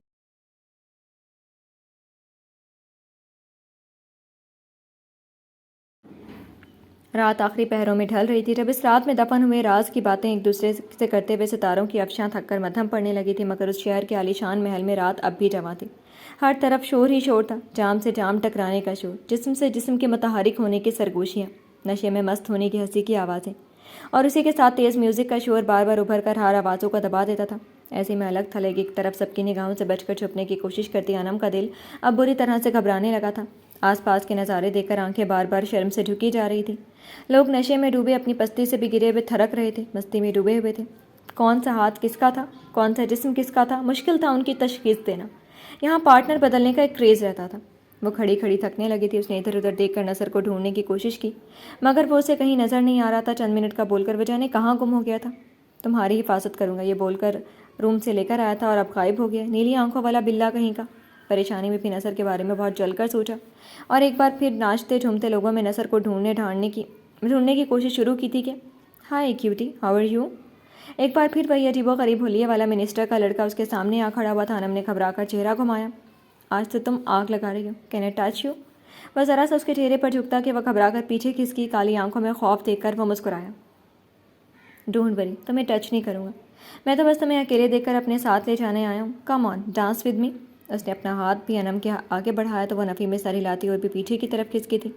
مجھے ڈانس نہیں آتا، یہ کہتے ہوئے وہ اپنے دونوں ہاتھوں کو ایک دوسرے میں پیوست کر کے چھپانے کی کوشش بھی کر رہی تھی۔ شاید اسے لگ رہا تھا کہ وہ کہیں اس کا ہاتھ ہی نہ تھام لے۔ اٹس ناٹ اے پرابلم، یہاں بہتوں کو ڈانس نہیں آتا، مگر ادھر سب اپنے پارٹنرز کے ساتھ مستی کرنے کے لیے ڈانس کرتے ہیں، ہم دونوں بھی مستی ہی کر لیں گے۔ لڑکی نے اپنی پونی کو گردن پر سے چھوتے ہوئے انم کو دیکھتے ہوئے ایک آنکھ بھی دبائی اور پھر سے اپنا ہاتھ آگے بڑھایا ہی تھا کہ برو، یہ صرف میرے ساتھ مستی کرتی ہے۔ ابھی وہ انم کا ہاتھ تھام لیتا کہ اس کے پیچھے آ کھڑے ہوئے نصر نے اس کی کلائی تھام لی۔ وہ ہاتھ انم کے ہاتھوں تک پہنچ ہی نہیں پائے۔ انم کی رکی ہوئی سانس پھر سے بحال ہو گئی۔ سارا خوف ایسے اڑا کہ وہ خود بھی حیران رہ گئی تھی۔ اپنی جگہ سے دو قدم آگے ہو کر اس نے نصر کا بازو دبوچ لیا۔ نصر نے اپنے بازو پر رکھے ہاتھ دیکھے، پھر اس لڑکی کو جو آنکھیں چھوٹی کی اسے گھور رہا تھا۔ مسٹر سنی، اپنے ان ہاتھوں کو قابو میں رکھنا، میری بیوی تمہارے دوستوں میں سے نہیں ہے، نصر نے کہتے ہوئے اس کا ہاتھ دور جھٹکا۔ لڑکی نے اپنے ہاتھ کو دیکھا، پھر اسی ہاتھ کو اٹھا کر اس نے اپنی ٹھوڑی کھجلائی۔ تمہاری اس دن کی جرت بھی مجھے پسند آئی تھی، اور آج بھی۔ Enjoy your party and partner, see you later, just wait. عجیب سے انداز میں ہنستے ہوئے اس نے ان دونوں پر نگاہ ڈال کر ایک آنکھ دبائی اور مڑ کر پھر سے اپنے گروپ کی طرف چلا گیا۔ اس کے چاہتے ہی انم نے نصر کا بازو چھوڑا اور اس کے مقابل میں کھڑی ہو کر بری طرح سے گھورا۔ اس کے اس طرح گھورنے پر نصر نے بھویں اٹھ گئیں جسے پوچھ رہا ہو کیا ہوا، کیوں گھور رہی ہو، کہاں گم ہو گئے تھے تم؟ اسے اپنی کجرارے نینوں سے گھورتے ہوئے ناک بھی سکیڑی۔ نصر کے چہرے پر ناگواری چھا گئی۔ کام تھا، بس اتنا کہہ کر اس نے انم کی طرف سے رخ موڑ لینا چاہا تھا کہ اس نے نصر کا بازو دبوچ کر اپنی طرف گھما دیا۔ کون سا ایسا کام تھا جو تم مجھے یہاں اکیلا چھوڑ کر چلے گئے تھے؟ نصر نے ہونٹ بھینچے، ساتھ ہی ادھر ادھر بھی دیکھا۔ غصے میں انم کی آواز اتنی تو ضرور اونچی ہو گئی تھی کہ چند قدموں کے فاصلے پر موجود لڑکے لڑکیوں کے گروپس متوجہ ہو گئے تھے۔ بولا نا کام سے گیا تھا میں، سب دیکھ رہے ہیں، سب سیدھی ہو کر کھڑی رہو، سارا پلان خراب کرواؤ گی تم۔ دبی دبی مگر غصے بھری آواز میں اس نے انم کو جواب دیا، ساتھ ہی مسکراہٹ میں ہونٹ پھیلا کر ان لڑکے لڑکیوں کو بھی دیکھا۔ بدلے میں ان لوگوں میں سے کچھ نے اسے آنکھ ماری، کچھ ہنس کر پھر سے اپنی باتوں میں گم ہو گئے۔ ادھر انم نے اس کے غصے پر چبڑے تانے، اپنا ہاتھ ہٹایا، پھر اسے غصے سے گھورنا شروع ہی کر دیا تھا کہ اس کی نگاہیں نصر کی گردن کے پاس گئی تھی۔ صاف و گوری گردن پر سرخ لپسٹک کے نشان اتنے واضح تھے کہ انم کے اندر تک جیسے آگ بھڑک گئی۔ تم جھوٹ بول رہے ہو، تم کسی لڑکی کے ساتھ ہے؟ وہ جو ایک بار پھر بھڑکی تھی۔ کتنی غیر متوقع بات پر نصر نے مڑ کر اسے الجھن سے دیکھا۔ سوری، آنکھیں چھوٹی کی وہ بھی حیران بھی تھا۔ تم کسی لڑکی کے ساتھ ہے نا؟ میں جانتی ہوں تم مجھ سے چھپا رہے ہو۔ وہ جیسے آنکھوں میں شعلے لیے اسے گھور رہی تھی۔ نصر نے دانت پر دانت جمائے۔ اب کیا تمہیں الہام ہوا اس بات کا؟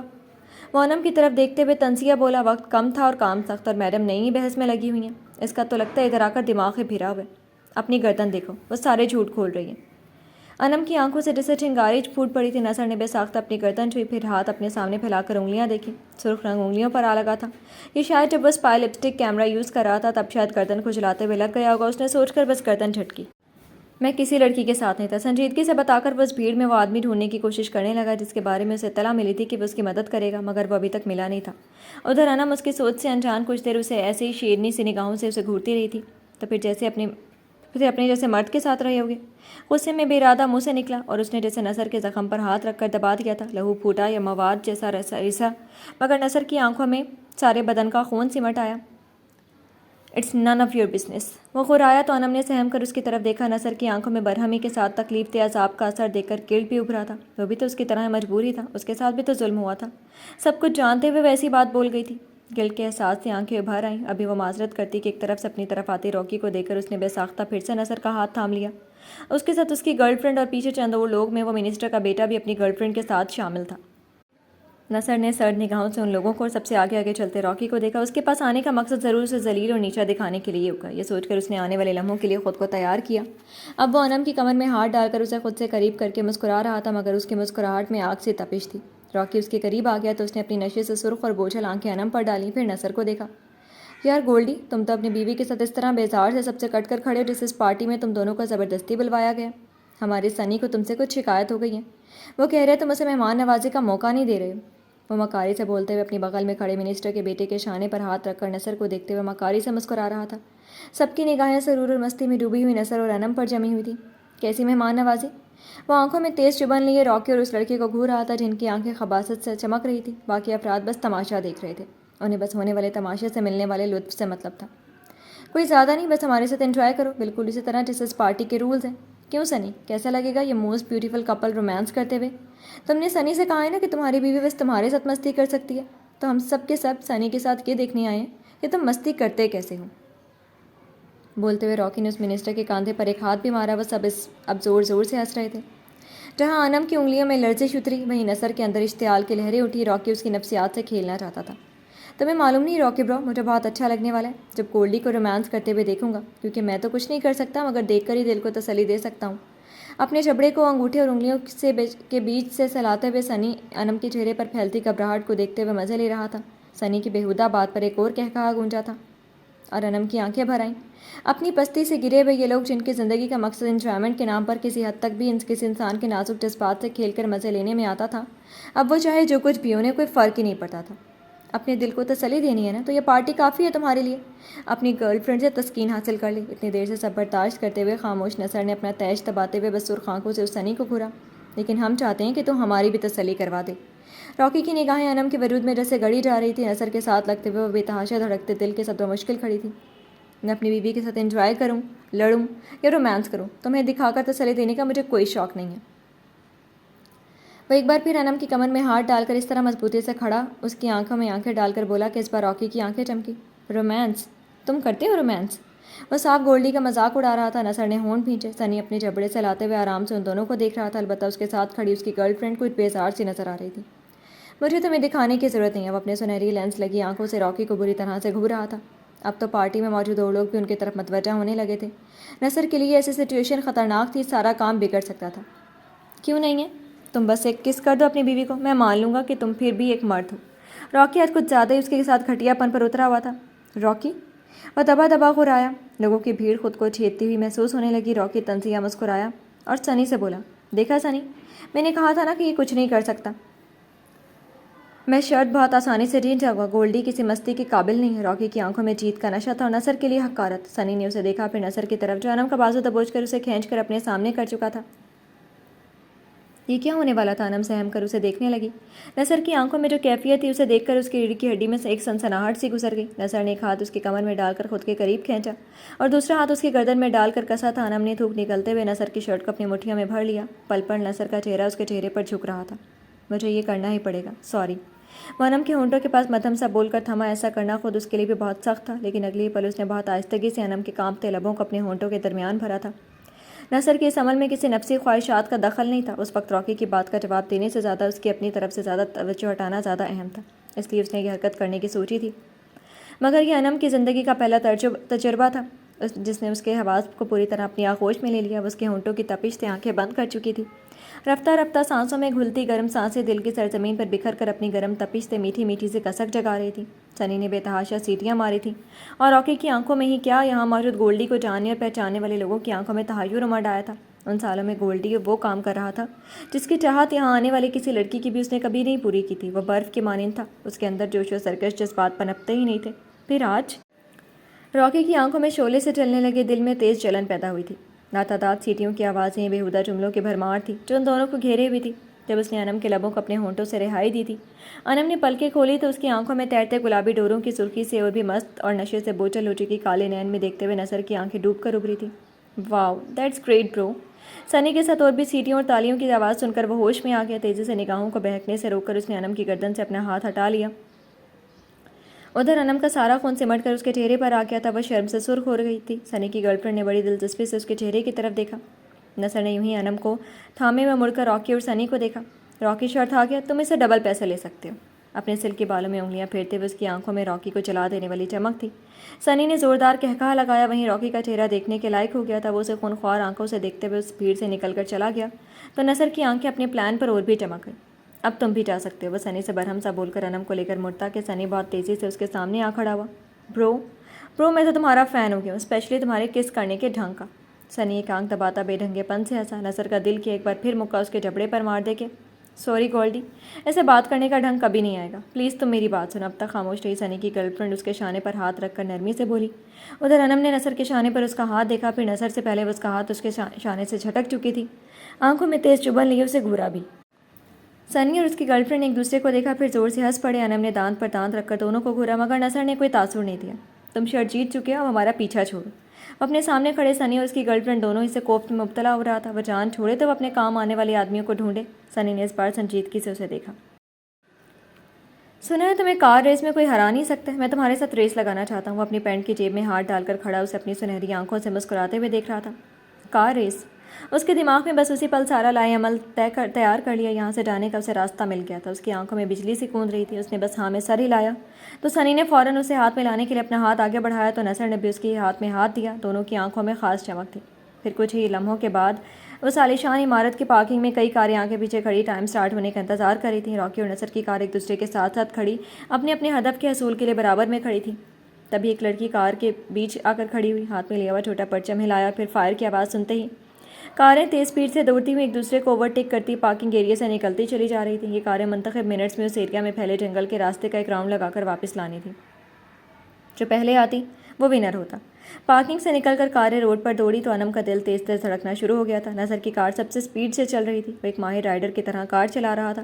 ایک یہی کام اس نے یہاں شوق سے سیکھا تھا۔ اپنے بغل میں بیٹھی انم سے قطعی بے نیاز کار کے شیشے کے اس پار دکھتے روڈ کو دیکھتے ہوئے اس کے پیشانے پر سلوٹیں تھی، اسٹیئرنگ پر ہاتھ مضبوطی سے جمے ہوئے تھے۔ راکی لگاتار اس کے ساتھ اپنی کار آگے نکالنے کی کوشش میں تھا، لیکن گولڈی کی کار اسے یہ موقع ہی نہیں دے رہی تھی۔ راکی اپنی ہار سے جلبلا سا رہا تھا، غصے سے اس کی آنکھیں اور سرخ ہوئی جا رہی تھی، پر اس سے الٹ بغل کی سیٹ پر بیٹھی ہوئی اس کی گرل فرینڈ لگاتار مسکرائے جا رہی تھی۔ بے تحاشا غصے میں راکی نے دیکھا ہی نہیں کہ کس طرح گولڈی کی کار دوسرے راستے پر مڑ گئی تھی۔ اس کے سر پر جیتنے کا بھوت سوار تھا جس نے اس کی ساری عقل مار دی تھی۔ وہ کہتے ہیں نا، موت اپنی طرف کھینچتی ہے، جب انسان نہیں موت پیچھا کرتی ہے تو ساری عقل ساری طاقت منہ کے بل زمین بوس ہو جاتی ہے۔ کار دوڑتی رہی یہاں تک شہر کی حدود کو جب پار کر گئی تو گولڈی نے ایکسلریٹر پر دباؤ ڈالا، گیئر گھمایا اور کار اپنی جگہ سے گھوم کر راکی والی کار کے سامنے رک گئی۔ اسی اثنا میں راکی نے بھی بہت تیزی سے اپنی کار کو بریک لگائے تھے۔ گاڑی کے پہیے چرچرائے اور موت سے پھیلے سناٹے میں ٹائروں کی آواز نے ساری فضا کو تھرا دیا تھا۔ اسی آواز اور دھول کے گولے اڑاتی فضا میں ایک اور کار کے رکنے کی آواز سنائی دی تھی۔ یہ منسٹر کے بیٹے سنی کی کار تھی۔ کار کی ہیڈ لائٹس میں نصر نے جبڑے تانے ہوئے دونوں کاروں کے دھڑا دھڑ فرنٹ ڈور کھول کر اترتے چار لوگوں کو دیکھتے ہوئے نصر نے گردن گھمائی۔ انم کے چہرے کی ہوائیاں اڑی ہوئی تھیں۔ میں ان لوگوں کو دھیان خود پر ہی رکھنے کی کوشش کروں گا، اگر میں کامیاب نہیں ہوا تو تم اسی کار سے نکل کر بھاگ جاؤ گی۔ میں آخری سانس تک ان سے لڑوں گا، لیکن تم بھاگنے کی کوشش کرو گی، اوکے؟ وہ کار سے نکل کر کھڑے راکی اور سنی کو دیکھتے ہوئے جلدی جلدی انم سے بولا تھا۔ انم کا دل 100 بار ٹوٹ کر جڑا۔ یہ ساتھ بس اتنی دیر کا تھا۔ وہ شل سی نصر کی طرف دیکھ رہی تھی۔ یہ میرا موبائل اور والیٹ ہے، موبائل میں لگے ٹرانسمیٹر سے وہ لوگ تمہاری لوکیشن کیچ کر لیں گے، تم یہ موبائل کو بس اپنے ساتھ رکھنا، سمجھی؟ شیشے کے اس پار دیکھتے ہوئے راکی کو اپنی طرف آتے دیکھ کر اس نے سختی سے انم کو سمجھایا اور وہ اپنی طرف کا دروازہ کھول کر نیچے اتر آیا تھا۔ انم ہاتھ میں لیا ہوا موبائل مٹھی میں کسے پل پل بند ہوتی دھڑکن سے سارا منظر دیکھ رہی تھی۔ دل جیسے اس ربی سے چلتا اب بند ہو جانا چاہتا تھا۔ نصر کو کار سے اترتے دیکھتے ہوئے راکی کی آنکھیں خون اگلنے لگی۔ کیوں سالے، بہت زیادہ مردانگی بھرائی تجھ میں، ادھر آنے کی اجازت کس نے دی تجھے؟ ادھر راکی آتش فشاں بنا خونخوار نگاہوں سے نصر کو دیکھتے ہوئے اس کی طرف بڑھ رہا تھا کہ اس کی پشت پر ایک زبردست لات پڑی تھی۔ وہ منہ کے بل نصر کے قدموں سے کچھ فاصلے پر آ کر گرا۔ اس اچانک حملے سے تو راکی تو دم بخود تھا ہی، خود نصر کی بھی آنکھیں پھٹی تھیں۔ لات مارنے والا شخص سینے پر ہاتھ رکھ کر اس کے آگے سرخم ہوا۔ سوری نصر اللہ درانی صاحب، آپ سے پہلے میں نے اسے لات مار دی۔ منسٹر کا بیٹا سنی آنکھوں میں چمک لیے اس کی حیران شکل دیکھ رہا تھا۔ سنی کی گرل فرینڈ بھی مسکرا رہی تھی۔ ادھر راکی اتنی دیر میں چوٹ کھائے خونخوار جانور کی طرح اٹھا تھا کہ 2 فائر ہوئے اور اس بار راکی کی نگاہوں میں ٹانگوں میں گولیاں دھس گئی تھیں۔ وہ درد سے تڑپ کر وہیں خاک پر گر گیا۔ انم نے جب یہ منظر دیکھا تو وہ کار میں بیٹھی نہیں رہ سکی تھی، تیزی سے دروازہ کھولا اور نصر کے بغل میں آ کھڑی ہوئی۔ موبائل ہنوز مٹھی میں دبا ہوا تھا۔ وہ حیران سے اس لڑکی کو دیکھ رہی تھی جس نے راکی کو گولی ماری تھی۔ سنی، تم ایک نمبر کے گدھے ہو، لات مار کر ادھر شوخی بگا رہے ہو، سالہ اٹھ کر تمہارا کام ہی تمام کر دیتا۔ گولی مارنے والے راکی کی گرل فرینڈ تھی۔ نصر نے اس کی طرف دیکھا تو اس نے شرارت سے آنکھ دبا دی۔ اس نے بس ایک گہری سانس بھری تو وولف ان لوگوں کو اس کی اور انم کی رکھوالی کے لیے بھیج چکا تھا۔ ہاں اس نے ہاتھ تھام لیا تھا تو اب کیسا ڈر؟ ایک بار آنکھیں میچ کر خود کو پرسکون کیا، پھر آنکھیں کھول کر سامنے کھڑے سنی اور دونوں لڑکیوں کو دیکھا جو آپس میں لڑ رہے تھے۔ کیا کروں، عادت سے مجبور ہونا، تم دونوں شیرنی کے ساتھ میں بہت مطمئن رہتا ہوں، آخر میرے جیسے گدھے کے لیے 2 شیرنیاں رکھوالی کے لیے رکھی گئی ہیں۔ سنی نے اپنی گرل فرینڈ اور راکی کی گرل فرینڈ بنی لڑکی کو دیکھتے ہوئے باری باری آنکھ دبائی، ان دونوں نے آنکھیں دکھائیں تو اس نے کان پکڑے اور پھر وہ سنجیدہ سے نصر کی طرف مڑا۔ سوری نصر، میں نے تمہارے ساتھ بدتمیزی کی، باس کا سختی سے آرڈر تھا کہ جب تک آپ دونوں کو وہاں سے نکلنے میں مدد نہیں دے دوں میں کچھ نہیں بتا سکتا تھا۔ اس کے آگے اپنا ہاتھ بڑھاتے ہوئے وہ اب سنجیدہ نظر آ رہا تھا۔ نصر نے مسکرا کر اپنا ہاتھ اس کے ہاتھ میں دیا، انم البتہ ایک دم خاموش تھی۔ کوئی بات نہیں، آپ کی ڈیوٹی میں شامل تھا، نصر نے مسکرا کر اس سے دوستانہ کہا، پھر راکی کی طرف مڑا۔ وہ پاؤں میں گولی لگے ہونے کی وجہ سے بے بس و لاچار پڑا تھا۔ نصر کی آنکھوں میں کئی منظر ایک ساتھ ناچے تھے، ایسے ہی بے بس و لاچار وہ بھی ہوتا تھا اور وہ مزے لیتا تھا۔ راکی نے اسے جسمانی تکلیفوں سے زیادہ روحانی اذیتیں دی تھیں جن کی بھرپائی اس کی موت بھی نہیں کر سکتی تھی۔ نصر کی آنکھوں میں خون چھلکنے لگا۔ راکی اس بار چلایا، میرے آدمیوں کو مجھے ڈھونڈنے آنے دو، پھر تم سب کو کتوں کی موت دوں گا۔ ان سب کی طرف دیکھتا ہوا غرایا تو نصر کے ساتھ ان تینوں نے بھی نفرت سے اس کی طرف دیکھا تھا۔ انم کی بھیگی آنکھوں میں بھی اس کے لیے کوئی رحم نہیں تھا۔ پھر سنی آگے بڑھا اور اس نے سرخ آنکھوں سے راکی کو گھورتے ہوئے نصر کا ہاتھ تھاما اور ایک گن اس کے ہاتھ میں دے کر بس اتنا بولا، شوٹ ہم، ہمیں یہاں سے نکلنا بھی ہے۔ اتنا کہہ کر وہ پیچھے ہو گیا۔ نصر نے ہاتھ میں لی ہوئی گن دیکھی، پھر راکی کا چہرہ دیکھتے ہوئے گن جیسے ہی راکی کی طرف بڑھائی، گولڈی تو مجھے مار نہیں سکتا، میں تیرا دوست ہوں۔ وہ جیسے اب کھکیا اٹھا۔ نصر کی آنکھیں خون آلود ہو رہی تھیں۔ گولڈی مر چکے راکی، مرے ہوئے انسان سے مدد نہیں مانگتے، تمہارے سامنے نصر کھڑا ہے، نصر اللہ درانی، جو اپنے مجرموں پر رحم نہیں کرتا۔ برف سی آواز میں بول کر اس نے ٹریگر پر انگلی رکھ کر دبائی، ایک کے بعد ایک کئی فائر ہوئے اور راکی کی لاش پیچھے کی طرف الٹ گئی۔ خون ہی خون اچھلا، پھر زمین پر گرتے ہوئے تیزی سے جمنا شروع ہو گیا۔ زندگی کا یہی چکر تھا، جب تک زندہ ہے خون میں جوش ہے، حرارت ہے، روانی ہے، اس کے بعد صرف برف سی ٹھنڈی لاش۔ نصر کچھ دیر بس اس کی پل پل ٹھنڈی پڑتی لاش کو گھورتا رہا تھا۔ راکی کا جوشیلا اور گرم خون بھی جم رہا تھا، بالکل اس کے گناہوں کی طرح۔ اب وہ اپنے ساتھ بس یہی برف کی سلی سا گناہوں کا بوجھ لے کر اپنی ابدی زندگی کی طرف روانہ ہوگا۔ پھر دیکھے گا چند دن کی زندگی میں خون و نفس کی حرارت سے خدا کو بھی بھلا دینے والے لوگوں کے لیے سخت عذاب تھے، وہ عذاب جو کبھی تمام نہیں ہونے والے تھے۔ چند پل وہ راکی کی ٹھنڈی لاش کو گھورتا رہا تھا، پھر جیسے ہی گن لیے وہ مڑا تو انم دوڑ کر اس کے گلے سے آ لپٹی تھی۔ ان پلوں میں جس درد و خوف کے مراحل سے وہ گزری تھی وہ خود پر قابو نہیں رکھ پائی تھی۔ اس کے اس طرح لپٹنے سے نصر حیران ہوا تھا، پھر اس نے تسلی دینے والے انداز میں اس کی پشت تھپکائی تھی۔ وہ سمجھ سکتا تھا اس وقت انم کی حالت۔ ہم سیف ہیں انم، یزدان خانزادہ نے ہمیں اس زندان سے رہائی دلوا دی ہے۔ اس کی پشت کو تھپکتے ہوئے وہ پہلی بار اپنے آپ کو آزاد محسوس کر رہا تھا، کھل کر سانس لے سکتا تھا، زندگی کی آنکھوں میں سر اٹھا کر دیکھ سکتا تھا۔ انم نے اس کی گردن میں باہیں ڈالے ڈالے اس کا چہرہ دیکھا۔ مجھے صرف تم نے نجات دی ہے نصر، صرف تم نے، تم ہی میرے محافظ اور کوئی نہیں، بس تم میرے ہو۔ روتی آنکھیں مگر مضبوطی سے کہتے ہوئے اس نے دوبارہ اس کے سینے پر سر رکھ دیا۔ نصر کو اس کی باتوں نے خاموش کر دیا، بس سناٹے میں گھرا تھا۔ جب آئی تھنک اب ہمیں ادھر سے نکل لینا چاہیے، آگے کا رومانس آپ دونوں سیف جگہ پر بھی پہنچ کر سکتے ہیں۔ سنی کی آواز نے دونوں کو ہی ہوش میں لا دیا تھا۔ انم فوری نصر سے الگ ہوئی۔ سنی اپنی سنہری آنکھوں میں شوق کے لیے ان دونوں کو دیکھ رہا تھا۔ نصر نے جہاں بس مسکرانے پر اکتفا کیا، انم سرخ سی ہو گئی۔ وہاں موجود لڑکیوں نے بہت ہی دلچسپی سے اس کی شکل دیکھی۔ سو کیوٹ نا سونی، یہ لڑکی کتنی کیوٹ ہے نا، کہ میں ہر دم سوچتی تھی کاش نصر کی جگہ میں ہوتی۔ راکی کی گرل فرینڈ بننے والی لڑکی نے سونیا کے کاندھے پر ہاتھ مار کر جیسے کہا، استغفر اللہ۔ نصر نے دل ہی دل میں استغفار پڑھا تھا۔ وہ دونوں بہت ہی بولڈ تھیں، یہ تو وہ جانتا تھا۔ انم کے کان تپ گئے۔ نصر کے ہاتھوں میں اب بھی گن ہے، سوچ سمجھ کر اس کی بیوی پر نظر ڈالنا۔ سنی نے مذاق کیا اور ابھی وہ جواب دیتی کہ سونیا بول پڑی، گائز شاید آپ لوگ بھولے پڑے ہیں کہ ہمیں جلد سے جلد ادھر سے نکلنا ہے۔ نصر نے جو ادھر 2 آدمی لڑکائے ہیں اور ادھر راکی کو بہت جلد ہماری رخصتی لینے کے لیے ہماری بارات پہنچنے والی ہوگی۔ یہ سونیا تھی جس نے ان سب کی توجہ آنے والے خطرے کی طرف کروائی تھی۔ اوہ یس نصر، اب ہم نکلتے ہیں یہاں سے، ہم سب ایک ہی کار میں جائیں گے۔ سنی بھی سنجیدہ ہو گیا اور جیسے ہی اس نے نصر کو اشارہ کیا، سر ہلا کر اس نے انم کا ہاتھ تھام لیا۔ انم نے اس کی طرف دیکھا، پھر نصر کے ہاتھ کو، وہ دل سے مسکرا کر اس کے ساتھ ہو لی۔ ان سب کے قدم سنی کی کار کی طرف بڑھتے چلے گئے تھے۔ ایک تھکا دینے والے کانٹوں سے بھرے سفر کا تمام ہوا۔ اب یہ نیا سفر ان دونوں کے لیے کون سا نیا رخ لاتا ہے، یہ وقت ہی بتا سکتا ہے۔ صبح کی لائی ہوئی بدنصیبی سے سارا شہر رنجیدہ ہو اٹھا تھا۔ موسم گرم ہواؤں کے وجود سے خالی خشک سا تھا۔ بادلوں کو ترستے آسمان پر سورج کی حکومت شروع ہونے کا آغاز تھا۔ جب سمن کی آنکھ کھلی تھی، اس نے مندی مندی آنکھیں کھول کر چاروں طرف دیکھا، پھر وہ آہستہ سے اٹھ کر بیٹھ گئی۔ میں ادھر کیسے؟ اپنے بیڈ روم کو دیکھتے ہوئے وہ حیران سی تھی کہ اس کا مطلب یزدان گھر آئے تھے اور وہ رات مجھے ادھر بھی لے آئے۔ اس نے سوچا اور جیسے ہی گردن موڑ کر یزدان کی جگہ کی طرف دیکھا، وہ جگہ اس کے وجود سے خالی ملی تھی، بے شکن اور سرد۔ وہ آیا اور اس کے قریب لیٹا بھی نہیں۔ جانے کیوں سمن کو گھبراہٹ سی ہونے لگی۔ گردن سیدھی کر کے اس نے کھلے بالوں کو جوڑے میں لپیٹا اور اسے طرح بال لپیٹتے ہوئے اس نے آہستہ سے پاؤں بیڈ کے نیچے رکھے۔ اترتے ہی پیٹ میں درد کی ٹھیس اٹھی کہ ہاتھ فوری پیٹ پر آ کر ٹھہر گئے۔ کل سے جس تکلیف سے گزر رہی تھی وہ بس وہی جانتی تھی۔ شانی نے اسے چلنے پھرنے سے بھی منع کیا ہوا تھا، مگر قرار کہاں نصیب ہو سکتا تھا کہ وہ یزدان کی موجودگی میں بھی چین سے سوئی رہ جائے۔ اپنے پیٹ پر ہاتھ رکھ کر اس نے پاؤں میں سلیپر پھنسائے، پھر سائڈ ٹیبل کا سہارا لے کر وہ اٹھ کھڑی ہوئی، چاروں طرف نظر دوڑا کر وہ دھیرے دھیرے کھلی بالکنی کی طرف چلی آئی تھی۔ بیڈ روم میں نہیں تو یزدان ادھر ہی ہوتا تھا۔ آہستہ آہستہ چلتے ہوئے وہ بالکنی تک چلی آئی تھی، مگر خالی بالکنی اسے منہ چڑھا رہی تھی۔ یہ جگہ بھی اس کے وجود سے خالی تھی، وہ وہاں بھی نہیں تھا، شاید پھر سے چلے گئے ہیں یا ساتھ والے روم میں ہوں۔ سوچ کر وہ واپس آہستہ آہستہ چلتی دوبارہ بیڈ پر آ کر بیٹھ کے بس اتنی دیر میں سانس پھول گیا تھا۔ اپنا تنفس درست کرتے ہوئے اس نے بیڈ روم میں پھر سے چاروں طرف دیکھا تھا۔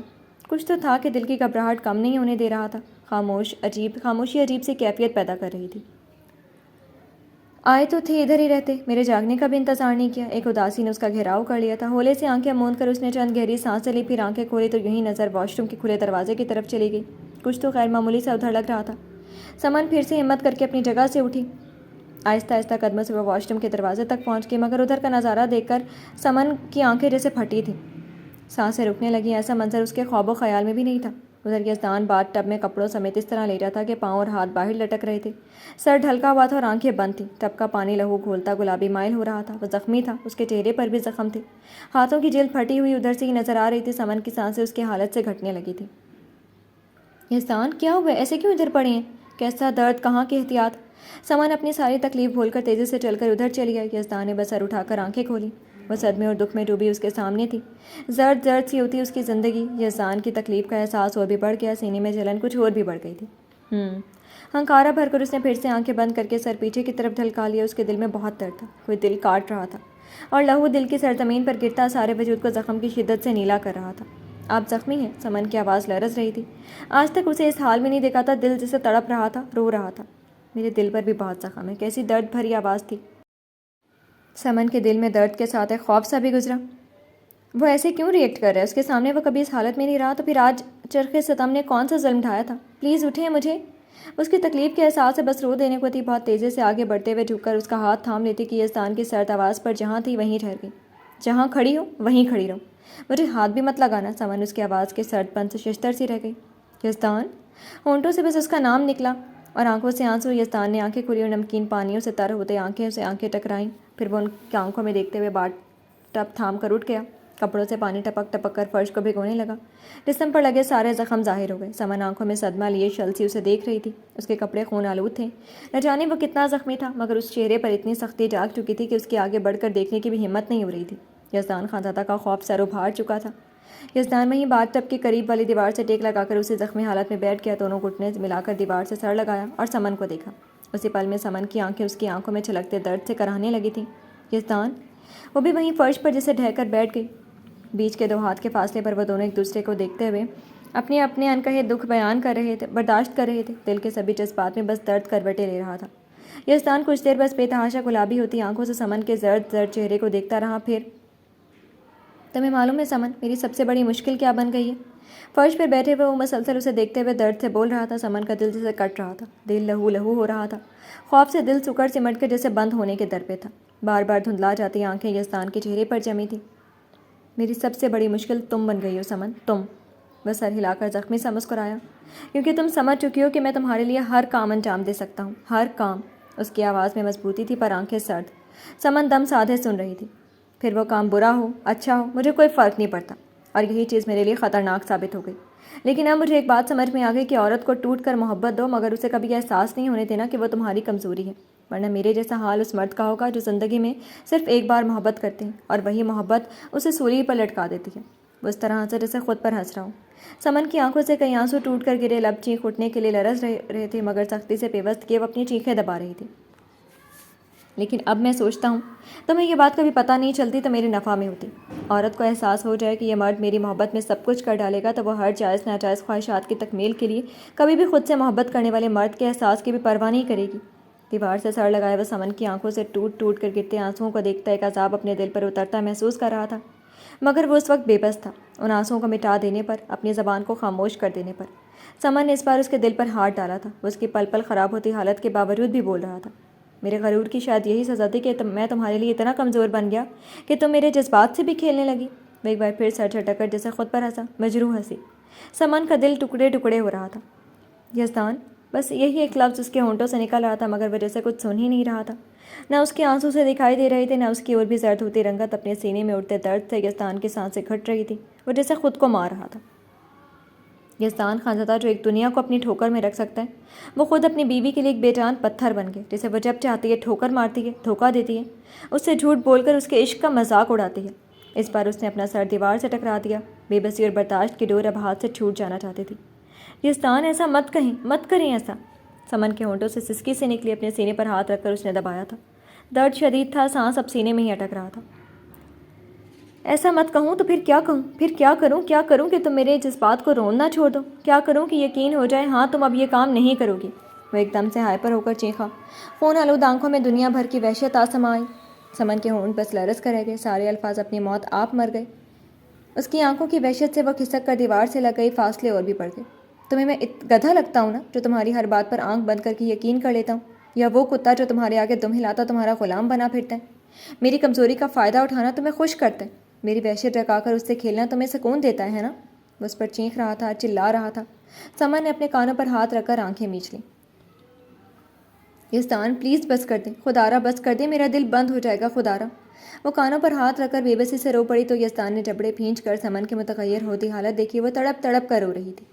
ان لمحوں میں یزدان بے بسی کی انتہا پر جا کھڑا ہوا تھا، پوری آنکھوں میں خون اترا ہوا تھا، دل کہہ رہا تھا اسے ابھی مار ڈالے اور خود بھی مر جائے، کم سے کم یہ اذیتوں کا دور تو ختم ہو جائے۔ گھٹ گھٹ کر روتی سمن کو ہونٹ بھینچے وہ گھورتے ہوئے بولا، اوکے بس کر دیتا ہوں، کچھ نہیں کہتا ہوں، لیکن صرف اتنا بتا دو، تم جانتی تھی نا تمہاری سانسوں کے ساتھ میری سانس چلتی ہے، پھر میری سانسوں کا سودا تم نے کیوں کیا؟ تمہیں معلوم ہے نا تمہاری دھڑکنوں کے ساتھ ہی یزدان خانزادہ کا دل دھڑکتا ہے، ان دھڑکنوں کو ہی بے مول کیوں کیا تم نے؟ وہ دھیما پڑ گیا تھا، پر اب جو سوالات کھڑے ہوئے تھے اس کے جواب سمن کیسے تھے؟ وہ اس کی محبت کے آگے مجرم تھی۔ اس کا سر جھک چکا تھا، ہاں وہ جان چکا تھا، اس نے پھر سے اسے فریب دینے کی کوشش کی تھی، وہ جان چکا تھا اپنی پریگننسی کو لے کر اس نے یزدان سے جھوٹ بولا تھا۔ کانوں سے ہاتھ ہٹا کر خود کو دکھ و تکلیف سے دیکھتے یزدان کی طرف دیکھا۔ میں اور کیا کرتی یزدان، اور کیا کرتی میں اپنے بچے؟ بچہ بچہ بچہ، وہ پھر سے چیخا۔ کیا بغیر اس بچے کے میری چاہتیں مکمل نہیں کر رہی تھی تمہیں؟ کیا ہماری زندگی بچے کے بغیر ادھوری تھی؟ ضروری تھا کہ تم مجھے دھوکہ دیتی؟ ضروری تھا کہ ہمارے درمیان میں پھر سے جھوٹ آتا؟ سخت اشتعال سے اس نے وہیں فرش پر ایک ہاتھ مارا تھا، آنکھوں میں درد، بے بسی، غصہ سب ایک ساتھ ابھر رہا تھا۔ یزدان میں نے آپ کو دھوکہ نہیں دیا۔ اپنے رونے پر قابو پانے کی کوشش کرتی وہ ذرا سا کھسک کر اس کے قریب ہوئی۔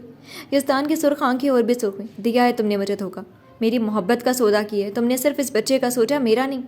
دکھ تو سب سے بڑھ کر یہی تھا کہ اس کی محبتوں کو اس کے لیے کوئی ارزش ہی نہیں تھی، وہ بے مول ہوا، اس کا عشق رسوا ہوا، صرف اس سے دل لگانے کی اتنی بڑی سزا، وہ اندر سے زخم زخم ہو رہا تھا۔ میں نے اپنی زندگی میں اتنی آزمائشیں دی ہیں سمن کہ اس بار یہ آزمائش دینے کا میرے اندر حوصلہ ہی نہیں پیدا ہو رہا تھا۔ کیا مجھے بچہ نہیں چاہیے تھا؟ کیا مجھے باپ بننے کی خواہش نہیں چاہیے تھی؟ میں بھی چاہتا تھا میرا بچہ ہو، میری فیملی ہو، مگر صرف تمہارے لیے، صرف تمہارے لیے۔ احساس پدری کو میں نے اپنے اندر سے مٹا ڈالا تھا، کیونکہ میں سب برداشت کر سکتا تھا پر تمہیں کوئی تکلیف نہیں دے سکتا تھا۔ وہ بولتا جا رہا تھا، وہ دل کا درد دباتا اس سے بولتا جا رہا تھا، قطرہ قطرہ بن کر آنسو سمن کی آنکھوں سے ٹپک رہے تھے۔ تمہارے معاملے میں اتنا خوفزدہ تھا کہ اپنے اللہ پر تمام تر بھروسہ رکھنے کے باوجود بھی قسمت کی ظلمت سے ڈرتا ہوں۔ حادثے اور اتفاقات بتا کر نہیں آتے، انسان انہیں برپا ہونے سے روکنے کی کوشش کرتا ہے، ہمارے ساتھ کچھ غلط نہ ہو اس لیے وہ احتیاط کرتا ہے۔ تمہارے معاملے میں بھی میں نے احتیاط کی، مگر میری ایک ذرا سی غلطی نے مجھے پھر سے ایک مشکل سے روبرو کروا دیا تھا۔ وہ دھیرے دھیرے بول رہا تھا، مگر آواز غم سے پھٹ رہی تھی، اور سامنے بیٹھی سمن یہ سوچ رہی تھی کہ یہ چاہتیں کی شدتیں اگر ہاتھ سے چلی گئیں تو پھر کیا بچا؟ اس بچے کے آنے کی خبر مجھے بھی کشمکش میں مبتلا کر گئی تھی۔ پھر بھی اپنے دل پر پتھر رکھ کر میں نے تمہاری زندگی کے لیے، تمہیں ہر تکلیف سے بچانے کے لیے تم سے یہ خواہش کی، کیونکہ میرے لیے تم اہمیت رکھتی ہو، صرف تم۔ سمن ساکت سی اس کی آنکھیں میں دیکھ رہی تھی، کالی آنکھیں بھوری آنکھوں کے درد سے اشکبار تھیں۔ صرف تمہیں محفوظ رکھنا چاہا، صرف تمہاری زندگی چاہیے۔ میرا بس یہی قصور ہے کہ میں نے یہاں پر اپنی عقل و فہم کے ساتھ اس بات پر عمل کرنا چاہا جس کی اجازت مجھے خدا بھی دیتا ہے۔ سمن، جان بچانا ہر حالت میں واجب ہے۔ تمہاری یہ بیماری کہتی ہے تم کبھی ماں بننے کا رسک نہیں لے سکتی تھی، تمہارے بچنے کے پرسنٹیج بہت کم تھے، اگر بائی چانس بچ بھی گئی تو بعد میں تمہیں کئی مشکلوں کا سامنا کرنا پڑے گا۔ میں صرف تمہارا شوہر نہیں ہوں، ڈاکٹر بھی ہوں، یہ بات اچھے سے سمجھتے ہوئے اپنا فرض بھی نبھانا چاہا۔ ڈاکٹر کا سب سے پہلا فرض مریض کی بیماری کا علاج کرنا ہوتا ہے، اس کی جان بچانا ہوتا ہے، اسے موت کے منہ میں دھکیلنا نہیں۔ وہ ذرا دیر کے لیے تھما، پھر تم بتاؤ، کیا میں تمہیں ایک ڈاکٹر ہونے کی حیثیت سے ایسے پل پل موت کے قریب بڑھنے کی کوشش کرنے دیتا؟ ڈاکٹر کا ایک اصول ہے، وہ اپنے مریض کو امید اور آس یا قسمت پر نہیں چھوڑتے، وہ اس کی بیماری کا علاج کرتے ہیں، اپنے دل میں امید کی کرن لیے اللہ سے لو لگا کر اسے بچانے کی کوشش کرتے ہیں۔ اللہ پر نہیں چھوڑتے کہ نہیں وہ حیات و زندگی کا مالک ہے تو میں ہاتھ پر ہاتھ رکھ کر بیٹھ جاؤں؟ نہیں، میں کچھ نہیں کر سکتا ہوں، اس مریض کو اللہ پر کے بھروسے چھوڑ دیتا ہوں۔ کہ ایک ڈاکٹر کو ایسا کرنا چاہیے، ایسا سوچنا چاہیے؟ اللہ نے یہ عقل کس لیے دی ہے؟ سمجھ بوجھ کے لیے دی ہے۔ بولتے ہوئے اس نے سمن کی آنکھوں میں سختی سے دیکھا۔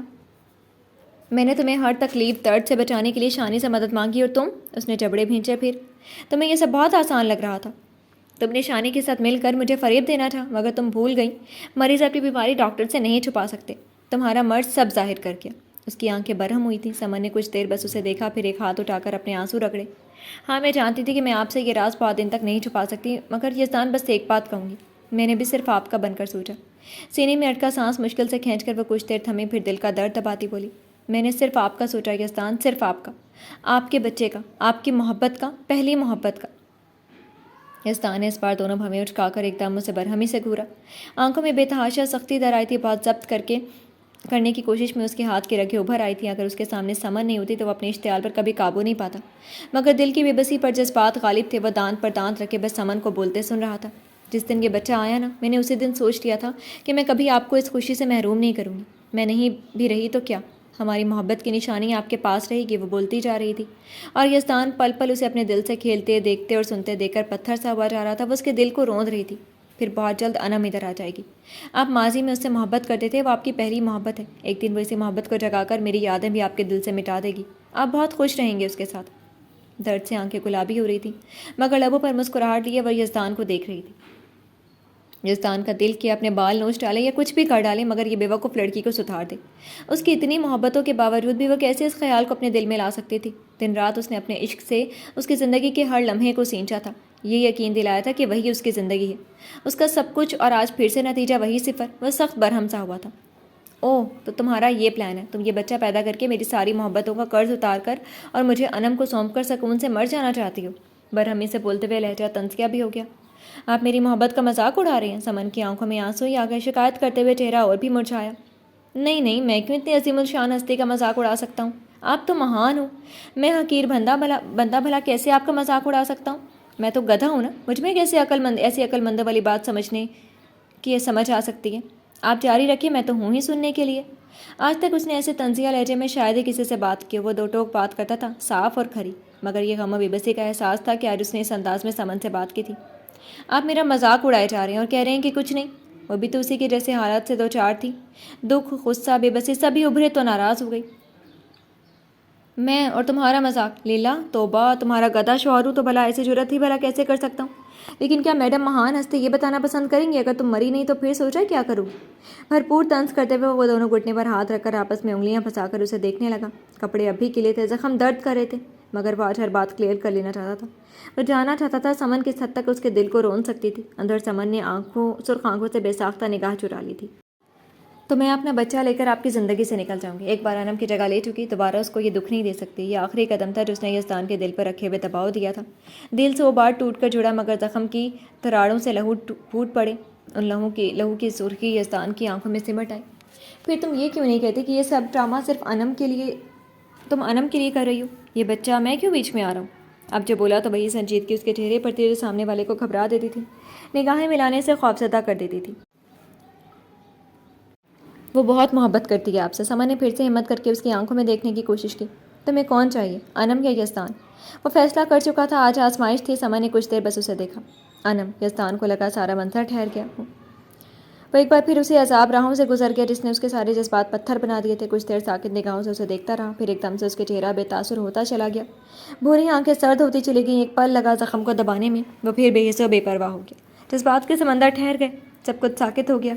جو پگھل سا رہا تھا وہ جامد ہو گیا۔ اب دل ٹوٹے یا جذبات پھوٹے، پتھر سرد و سخت ہو چکا تھا۔ یہاں سے جاؤ، مجھے کپڑے چینج کرنے۔ اجنبی لہجہ، اجنبی آنکھیں، سمن کا سارا وجود شل سا ہو گیا۔ یزدان ایک ہاتھ باتھ ٹب میں رکھ کر کھڑا ہو گیا۔ یزدان۔ سمن شل سی بیٹھی اسے دیکھ رہی تھی کہ وہ ایک دم گھبرایا۔ میں ادھر مصطفیٰ ہوں، آج سے تم بھی مجھے مصطفیٰ کہو گی۔ سمن کے الفاظ گلے میں گھٹ گئے، آنکھیں خوف سے پتھر آئیں۔ کہا نا مصطفیٰ، تو بس مصطفیٰ۔ وہ پھر سے وہی یزدان تھا جو آنسوؤں سے پگھلتا ہی نہیں تھا۔ اسے محبت نے پگھلایا تھا جس کا سودا سمن نے کر کے پتھر میں تبدیل کر دیا تھا۔ یزدان خانزادہ صرف اس لڑکی کے لیے تھا جس کے دل بس اس کے اپنے یزدان کے لیے تھا۔ وہ لڑکی نہیں تو پھر یزدان بھی نہیں۔ یاد رکھنا، اگر تم نے مجھے یزدان پکارنے کی غلطی بھی کی تو اس دن تمہارا میری زندگی میں آخری دن ہوگا۔ کیسے سرد سی تھی وہ آنکھیں۔ سمن نے اپنی چیخیں دبانے کے لیے ہونٹوں پر ہتھیلی رکھ لی۔ یزدان اپنی بات کہہ کر رخ موڑ گیا تو سمن مشکل سے خود کو سمیٹ کر اٹھی تھی۔ قدم لڑکھڑا رہے تھے اور آنکھیں دھندلا رہی تھیں۔ ایک ایک قدم جیسے پلے سرات پر چلتے ہوئے وہ واش روم سے باہر نکل گئی تو یزدان نے تیزی سے بڑھ کر پوری طاقت سے دروازہ بند کیا تھا۔ سمن نے اپنے پیچھے دروازہ بند ہونے کی آواز سنی، پھر وہ بے آواز رو پڑی تھی۔ کس طرح بیڈ تک پہنچی تھی، کس طرح بستر پر گری، کچھ خبر نہیں تھی۔ بس دل رو رہا تھا، آنکھیں رو رہی تھی۔ جب خود سے فیصلہ کر ڈالا، اپنا دل خود ہی اجاڑ دیا، تو اب یہ غم کیسا؟ وہ سوچتے ہوئے تکیے میں چہرہ چھپا کر اس طرح رو رہی تھی کہ ساری چیخیں تکیے میں ہی دفن ہو گئی تھی۔ یزدان اپنے زخموں کی ڈریسنگ کر کے اور کپڑے چینج کر کے باہر آیا تو سمن اب بیڈ پر ہاتھ پر ہاتھ رکھ کر بیٹھی تھی۔ وہ بے تحاشا رونے سے چہرہ ستا ہوا تھا، آنکھیں فرش پر گڑی ایک نقطے پر ٹھہری ہوئی تھی۔ وہ بالکل خالی ہو گئی تھی، منزلیں چھوٹ چکی تھیں، راستے کھو چکے تھے۔ اب جائے تو کہاں جائے؟ ادھر یزدان نے اس سے بے تعلق اپنا کام انجام دے رہا تھا۔ ڈریسنگ میں جا کر اس نے اپنا کالا بیگ نکالا اور اپنی اور بھی ضرورت کا سامان اس میں ڈال کر وہ دوبارہ بیڈ روم میں آ گیا۔ بیگ کا اسٹریپ ایک کاندھے پر ٹکایا اور ایک ہاتھ سے دوسرے ہاتھ کی شرٹ کی کف موڑتے ہوئے بیڈ تک چلایا۔ تم اب نیچے رہو، اجنبی لہجے میں بول کر وہ ذرا سا خم ہوا اور اس نے سمن کو احتیاط سے اپنے بازوؤں میں اٹھا لیا۔ سیڑھیاں اتر کر جانا اس کے لیے خطرناک تھا۔ دل بھلے تبدیل ہو گیا تھا مگر فرض وہ نہیں بھول سکتا تھا۔ سمن ساکت سے اس کی شرٹ کو سینے پر سے دبوچے بس اس کا کسی بھی تاثر سے خالی سرد اسپاٹ چہرہ دیکھے جا رہی تھی، مگر یزدان نے ایک نگاہ غلط بھی اس پر ڈالنے کی کوشش نہیں کی تھی۔ اسی طرح وہ اسے لے کر نیچے آیا تھا۔ نیچے دادی اور شانی کے علاوہ کوئی اور نہیں موجود تھا۔ اسے اس طرح سمن کو اٹھا کر لاتے دیکھا تو شانی اور سعدیہ بیگم دونوں ہی اپنی جگہ سے اٹھ کھڑی ہوئیں۔ طبیعت خراب ہے کہ اس کی؟ سعدیہ بیگم نے پریشانی سے پوچھ لیا۔ یزدان بیوی کو جتنا بھی چاہتا تھا مگر ابھی تک وہ سب کے سامنے ایسے مظاہرے کرنے سے پرہیز ہی کرتا تھا۔ جی دادی، وہ ان سے اتنا بولا، پھر پریشان سے شانی کی طرف مڑا۔ شانی، سمن کے لیے دعا والا بیڈ روم تیار کروا دے، اس کا سارا سامان ادھر ہی شفٹ کر دیں۔ آج ہی میں اگر ادھر آؤں تو سمن کا ایک بھی سامان میرے بیڈ روم میں نہ دیکھوں۔ وہ سرد اسپاٹ انداز میں کہتا ہوا دعا کے بیڈ روم کی طرف بڑھ گیا، مگر شانی ہی کیا، سعدیہ بیگم کو بھی شوق لگا تھا۔ صدمے سے آنکھیں کھل گئیں۔ ادھر وہ سمن کو دعا کے بیڈ روم میں لے آیا تھا۔ یہاں آ کر اس نے اسے بیڈ پر لیٹا دیا، پھر سائڈ ٹیبل پر پڑی چیزیں دیکھی جس میں وہ دوائیں تھیں اور کچھ ذاتی سامان۔ شانی بھی شادیہ بھول گئی تھی، وہ ایک ڈاکٹر بھی تھا اور سب سے بڑھ کر سمن کا شوہر، اس کا سب سے بڑا محرم۔ وہ اس سے کیسے اپنی حالت چھپا سکتی تھی؟ ایک ایک میڈیسن دیکھتے ہوئے وہ اپنی ازلی سنجیدگی چہرے پر سجائے کھڑا تھا۔ سمن اپنی آنسوؤں پر جبر کرنے کی کوشش میں ہلکان ہو رہی تھی۔ اس کوشش میں پورا چہرہ سرخ ہو گیا تھا، آنکھیں لال۔ میڈیسن ٹائم پر لینا اور مصطفیٰ۔ ابھی وہ کچھ کہتا کہ شانی اندر آ کر اسے پکار بیٹھی، پر جیسے ہی یزدان کو بیڈ کے پاس کھڑا دیکھا سارا معاشرہ سمجھ میں آ گیا۔ سمن کی حالت اور یزدان کی سنجیدگی۔ شانی ایک پل کو چکرائی تھی، اس نے مڑ کر ان کی طرف دیکھا۔ وہ منہ کھولتی کہ شانی، مجھے کوئی صفائی یا دلیل نہیں چاہیے، فیصلہ ہو چکا ہے تو پھر کسی کی بھی معذرت قبول نہیں کروں گا، آپ سے بھی بعد میں بات کروں گا۔ دو ٹوک انداز میں بول کر اس نے شانی کی ساری آواز کا دم گھونٹ دیا۔ یزدان کے چہرے پر چھائی سختی اور سنجیدگی نے ان کا دل دکھا دیا۔ ایک بار پھر وہ اس کی ساری خوشیاں نگلنے کے باعث بن چکی تھیں۔ وہ ندامت سے پلکیں جھکا گئی، آنسو ضبط کرنے میں آنکھیں گلابی پڑیں۔ اپنی بھانجی کا خیال رکھیے گا، آج وہ ہر آنسو، ہر اداسی نظر انداز کر کے بس اتنا بولا اور کمرے سے نکلتا چلا گیا، وہ اپنے پیچھے آنسو اور ندامت سے گندھی خاموشی کو چھوڑ کر۔ آج لال مینشن کی عمارت صبح کی سنہری دھوپ سے نہا رہی تھی۔ جب واسق نے اپنی کار گیٹ کے اندر داخل کر کے روکی تھی، وہ رات بھر کا جاگا ہوا تھا، تھکا ہوا تھا، مگر شاکر کی بات نے اسے جیسے کھٹکا دیا تھا۔ رات سخت تھی، جنگ کی حالت میں بھی رہ کر ایک خیال ذہن سے گزر کر اسے غیر آرامدہ کر دیتا۔ اپنے بچے کے لیے وہ بہت حساس تھا۔ اس بچے کے لیے اس نے اپنے اور اریبہ کے بیچ کی نفرت تک بھلا دی تھی۔ بہت کچھ کھونے کے بعد اب اپنا بچہ نہیں کھو سکتا تھا۔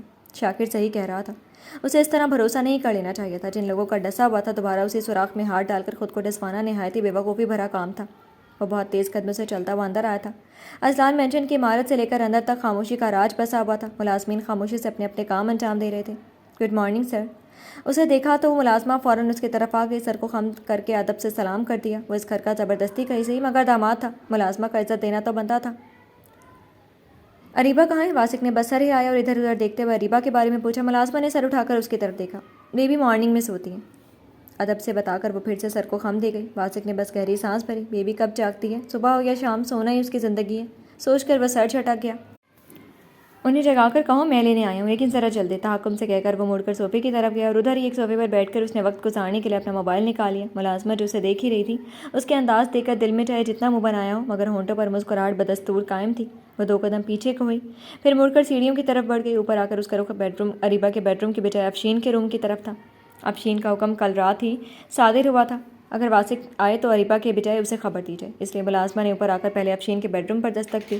چند لمحے بعد اندر سے دروازے کے باہر آواز آئی، آ جاؤ۔ ملازمہ نے دروازے کو آہستہ سے دھکا دیا۔ افشین بستر کے اندر نرم ملائم لحاف میں خود کو چھپائے ابھی تک سوئی جاگی کیفیت میں تھی۔ میڈم، واسق سر آئے ہیں۔ ملازمہ نے سر جھکا کر ہاتھ ایک دوسرے میں باندھ کر بتایا تو افشین فوری لحاف خود پر پھینک کر اٹھ کر بیٹھی۔ اسٹیپ والی سرخ نائٹی میں ملبوس افشین کی آنکھیں سرخ ہو رہی تھیں۔ اس وقت ہی آ گیا؟ افشین نے تعجب سے سوچا، رات بھر کی جاگی تھی تو اپنی نیند سے حال برا تھا۔ باسق کے آنے کا انتظار تھا مگر وہ اتنی جلدی حاضر ہو جائے گا یہ غیر متوقع تھا، اس لیے کوفت بھی ہوئی۔ تم نے اریبہ کو اطلاع نہیں دی نا؟ ریشمی بالوں میں انگلیاں پھیرتے ہوئے انہوں نے گردن گھما کر کڑی نظروں سے ملازمہ کو دیکھا بھی۔ نو میڈم۔ ملازمہ نے فوری سرنفی میں ہلایا تو افشین بس ہوں کہہ کر بیڈ سے نیچے اتر آئی۔ تم جاؤ، میں آ رہی، مہمان کو تب تک چائے وغیرہ دو۔ وہ اسے کہہ کر سیدھے جا کر واش روم میں گھس گئی تو ملازمہ سر ہلا کر ان کے بیڈ روم سے نکل گئی۔ کچھ دیر بعد افشین سیڑھیوں سے نیچے اترتی نظر آئی تھی۔ اب چہرے پر میک اپ بھی تھا، بال سنورے ہوئے تھے اور تن پر سلک کا ملائم چمکتا ہوا روب ڈال کر نائٹی کو چھپا بھی لیا گیا تھا۔ روب کی ڈوریاں کمر کے سائڈ میں کسی ہوئی تھیں۔ وہ گردن اکھڑائے قدم قدم چلتی لیونگ روم تک آ گئی۔ ہیلو واسق۔ واسق نے چونک کر سر اٹھایا، ایک نظر افشین تک گئی اور اس کے سنجیدہ چہرے پر ناگواری ہی ناگواری چھا گئی۔ ہیلو۔ تکلف سے مسکرا کر اس نے ہاتھ میں لیا موبائل دوبارہ جیب میں ڈالا، باوجود خواہش نہ ہونے کے احترام اپنی جگہ سے اٹھا۔ کیسی ہو واسق؟ وہ تمکنت سے مسکرائی۔ اس کے سامنے والے صوفے پر ٹک گئی، پاؤں پر پاؤں رکھا تو روب کھلا تھا۔ واسق نے اور بھی ناگواری سے نگاہیں ان پر سے ہٹائیں اور پھر اسے تکلف سے ان کے سامنے بیٹھ گیا۔ الحمدللہ۔ اریبہ کدھر ہے؟ پوچھتے ہوئے اس نے سیڑھیوں کی طرف بھی ایک نظر ڈالی تھی۔ افشین نے ٹیبل پر رکھے چائے کے لوازمات دیکھے، اس نے ہاتھ بھی نہیں لگایا ہوا تھا۔ انہوں نے پھر واسق کی طرف دیکھا، وہ دانستاً ان کی طرف نہیں دیکھ رہا تھا۔ انہوں نے سر جھٹکا 2 انگلیوں سے روب برابر کیا، پھر پشت صوفے پر ٹکاتے ہوئے جواب دیا۔ اریب رات بھر پارٹی میں تھی تو ابھی کچھ دیر پہلے اس کے فرینڈس چھوڑ کر گئے ہیں اور اب وہ سو رہی ہے۔ تفصیل سے بتاتے ہوئے وہ مسکرا رہی تھی مگر ان کی مسکراہٹ کٹیلی سی تھی۔ واسق نے تیزی سے گردن گھما کر ان کی طرف دیکھا۔ کون سی پارٹی میں؟ آواز تند ہوئی اور آنکھوں میں غصہ بھی چھلک گیا۔ وہ یہاں اسے اپنی ماں سے ملوانے لایا تھا، نہ کہ پارٹی اٹینڈ کرنے کے لیے۔ I don't know, you know کہ ہم اپنے بچوں کی ذاتیات میں دخل اندازی نہیں کرتے۔ اپنے کاندھے پر سے ایک لٹ کو چھوتے ہوئے وہ آرام سے بولتے ہوئے واسق کے چہرے کو بھی جانچ رہی تھی۔ کتھئی آنکھوں میں غصہ اترا ہوا تھا۔ آپ بھلے اپنے بچوں کو آزادی کے نام پر ہر جائز ناجائز کام کرنے پر روک ٹوک نہیں کرتی مگر میں اپنی بیوی کو اب یہاں نہیں چھوڑ سکتا۔ بلائیں آپ اریبہ کو۔ بہت ہی کڑواہٹ سے کہتے ہوئے وہ افشین کو گھوراتا جن کے چہرے کی مکار مسکراہٹ سے اس کا خون کھول رہا تھا، اس پر استحقاق جتاتے ہوئے، شاید تم یہ بھولے ہوئے ہو وہ تمہاری زبردستی کی بیوی ہے۔ اس بار آنکھوں میں چبھن لیے انہوں نے واسق سے طنزیہ کہا۔ واسق نے چند پل انہیں گھورا۔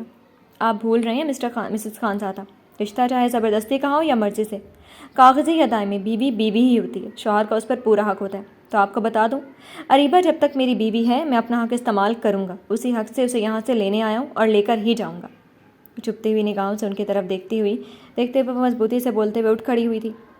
وہ بھی اٹھی اور ابھی وہ کچھ آگے بولتی کہ واسق۔ ان دونوں نے ہی گردن گھما کر آواز دینے والے کو دیکھا۔ اریبہ آخری سیڑھیوں پر کھڑی خوشی سے چیخی تھی، صرف چیخی نہیں تھی بلکہ باقی کی بچی سیڑھیاں تیزی سے طے کرتی ہوئی اس تک دوڑی آئی تھی۔ واسق نے تیزی سے اسے روکنے کے لیے قدم آگے بڑھائے۔ اریبہ دوڑتی اس کی طرف پہنچی اور بغیر کسی کی موجودگی کی پرواہ کیے وہ واسق کے سینے سے لگ گئی۔ واسق کی کیا؟ افشین بھی اس مظاہرے پر حیران ہوئی، پھر ان کی آنکھوں میں چنگاری بھر گئی۔ لیونگ روم کی دوسرے طرف موجود ملازمہ نے صرف آنکھیں نچائی تھیں، لیکن ادھر کسی کو نہیں پتا تھا کہ اریبہ کل شام سے کس کیفیت میں مبتلا تھی۔ یہاں کی سازشوں نے اسے دل گرفتہ کر دیا تھا۔ یہ اسی کیفیت کا نتیجہ تھا کہ وہ یوں واسق کو دیکھ کر خوشی سے چیختی لپٹ گئی تھی۔ ادھر واسق اس کی پشت تھپکتا بولا، ایسے دوڑتے ہیں؟ پیار بھری اس ڈانٹ پر اریبہ نے بس سر اٹھا کر اس کے چہرے کی طرف دیکھا۔ سوری بولتے ہوئے اپنے کان بھی چھو لیا تو واسق کے صدا پر مسکرا دیا۔ سارا غصہ تلخی سب دھل گئی۔ کیسی ہو؟ اسے کاندھوں سے تھام کر اس نے اریبہ کو اپنے سامنے کر کے چلتی چپتی نگاہ مگر گردن اٹھا کر افشین کی طرف بھی دیکھا، جسے جتا رہا ہوں دیکھ لیں، یہ ہے میرا حق۔ افشین اس نگاہ سے خاک ستر ہو گئی۔ اریبہ کے ایسے والہانہ استقبال سے کھول کر رہ گئی۔ میں بالکل ٹھیک نہیں ہوں، رات بھر سو بھی نہیں پائی۔ ادھر وہ واسق کی شرٹ کو دبوچے اس کے چہرے کو دیکھتے ہوئے بچوں کی طرح اپنی حالت بتا رہی تھی۔ واسق نے افشین سے نگاہ ہٹا کر اس پر ڈالی۔ پارٹی میں تھی تو نیند کہاں سے آئے گی؟ خود بخود شکوہ آنکھوں میں اترا تو اریبہ کی بھوری آنکھیں پھیلیں۔ پارٹی میں؟ بٹ میں تو کہیں نہیں گئی تھی۔ وہ سچ بول رہی تھی۔ واسق نے پھر سے ایک چپتی نگاہ افشین پر ڈالی۔ کسی نے ہم دونوں کے درمیان غلط فہمیاں پیدا کرنے کے لیے جھوٹ بولا تھا۔ اس کے کاندھے پر کے گرد اپنا ایک بازو حمائل کرتے ہوئے نگاہیں ہنوز افشین کے چہرے پر گڑی تھیں۔ کون تھا تم بتاؤ؟ کوئی نہیں، یوں ہی ایک فضول سی بات ہے، تم تیار ہو جاؤ تو چلتے ہیں۔ اس کا بازو سے ہلا کر اس نے اریبہ کا غصہ دور کر دیا۔ اریبہ کی بھوری آنکھیں چمک گئی، وہ اتنی صبح بس اسے لینے کے لیے آیا ہے؟ یہ بات دل کو اور خوش کر گئی۔ نہیں میں ایسے ہی چلوں گی۔ واسق نے بس ذرا سے گردن موڑ کر اس کا حلیہ دیکھا۔ وہ ابھی تک اسی ڈریس میں ملبوس تھی جو پہن کر آئی تھی۔ اب یہ کاہلی تھی یا کوئی اور بات؟ واسق نے سوچ کر بس کاندھے جھٹکے پھر افشین کی طرف دیکھا۔ مسز خانزادہ، میں اپنی بیوی کو لے کر جا رہا ہوں۔ اریبہ کے شانے پر اپنے بازو رکھے ہوئے اس کی کتھئی آنکھوں میں بہت جلا دینے والی چمک تھی۔ افشین نے ہونٹ بھینچے پھر اریبہ سے بولی، اریب ڈارلنگ کہاں جا رہی ہو تم؟ ابھی تو مجھے تمہیں ڈھیروں شاپنگ کروانی ہے۔ دل ہی دل میں اڑتی اشتعال انگیز لہریں دباتے ہوئے وہ اریبہ سے پیار سے مخاطب تھی مگر ان کی آنکھوں میں شیرنی سے چمک تھی۔ واسق میرے لیے کل ہی شاپنگ کر کے بہت کچھ لایا، اب اور کی خواہش نہیں ہے ماما۔ اس کے جواب نے افشین کو ہی نہیں واسق کو بھی حیران کیا تھا۔ وہ اتنی قناعت پسند کب سے ہو گئی؟ اریب تمہارے پاپا آنے والے ہوں گے، ان سے تو مل لو۔ افشین کا بس ہی نہیں چل رہا تھا، اسے واسق کے پہلو سے ہی کھینچ لے۔ وہ ان کے کیے کرائے پر پانی پھیر رہی تھی۔ ابھی تک ان سے ملے بغیر بھی رہ رہی تھی نا ماما، پھر مل لوں گی۔ اس کی آنکھوں میں اداسی سے اتر آئی تھی۔ واسق بس لاپرواہی سے ادھر ادھر دیکھ رہا تھا۔ ماں بیٹی کی مکالمے بازی سے کوئی لینا دینا نہیں تھا۔ اریب تم کہیں نہیں جا رہی، اپنے روم میں جاؤ۔ اس بار افشین کی آواز اونچی ہوئی تو واسق نے ان کی طرف دیکھا۔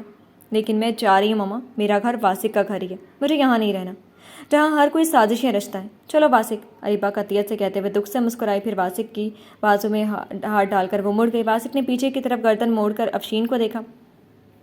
خدا حافظ ساسو ماں۔ افشین کو سر سے پاؤں تک جلا کر وہ گردن تان کر اریبہ کی ہمراہی میں اجلال مینشن کی عمارت سے باہر نکل آیا تھا۔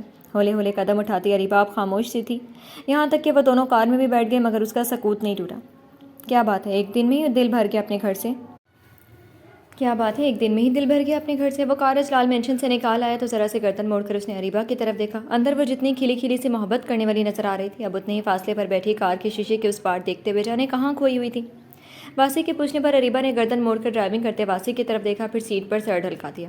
ہاں دل بھر گیا، اب یہاں رہنے کا دل نہیں کہتا، بہت کچھ جان کر سب کچھ کھو دیا۔ آواز کی اداسی سے واسق نے فوری گردن موڑی۔ اریبہ آنکھیں بند کیے بہت نڈھال سی نظر آ رہی تھی، چہرہ بھی بجھا ہوا سا تھا۔ اریب، وہ بے ساختہ پکار بیٹھا تو اریبہ نے گلابی ہوتی آنکھیں کھولی۔ کیا بات ہے، کوئی بات ہوئی ہے؟ طبیعت ٹھیک نہیں ہے؟ ایک ہاتھ اسٹیئرنگ سے ہٹا کر اریبہ کا سر چھوتے ہوئے وہ فکر مند بھی ہوا تھا۔ اریبہ نے پلکیں موند لیں۔ نہیں، بس دل اچاٹ سا ہے، کچھ اچھا نہیں لگ رہا۔ وہ تھکی تھکی سے بولتی سیدھی ہو کر بیٹھ گئی۔ تو کیا خیال ہے، کچھ اچھا لگنے کے لیے میں تمہیں ناشتہ کروانے کے لیے ایک جگہ لے چلوں؟ وہ ایک دم سے بولا تو اریبہ نے سر گھما کر اس کی طرف دیکھا۔ وہ لبوں پر دوستانہ مسکراہٹ سجائے اس سے پوچھ رہا تھا، بس وہ خیال رکھ رہا تھا۔ ابھی دل نہیں کر رہا، گھر چلتے ہیں۔ وہ زبردستی مسکرائی۔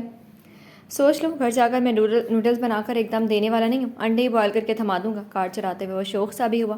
اریبہ کو بوائلڈ انڈے بہت برے لگ رہے تھے۔ ابھی سن کر اریبہ نے ناک سکیڑی۔ مجھے نہیں کھانے انڈے، کھانے کا سوچ کر اسے جھرجھری سی آ گئی۔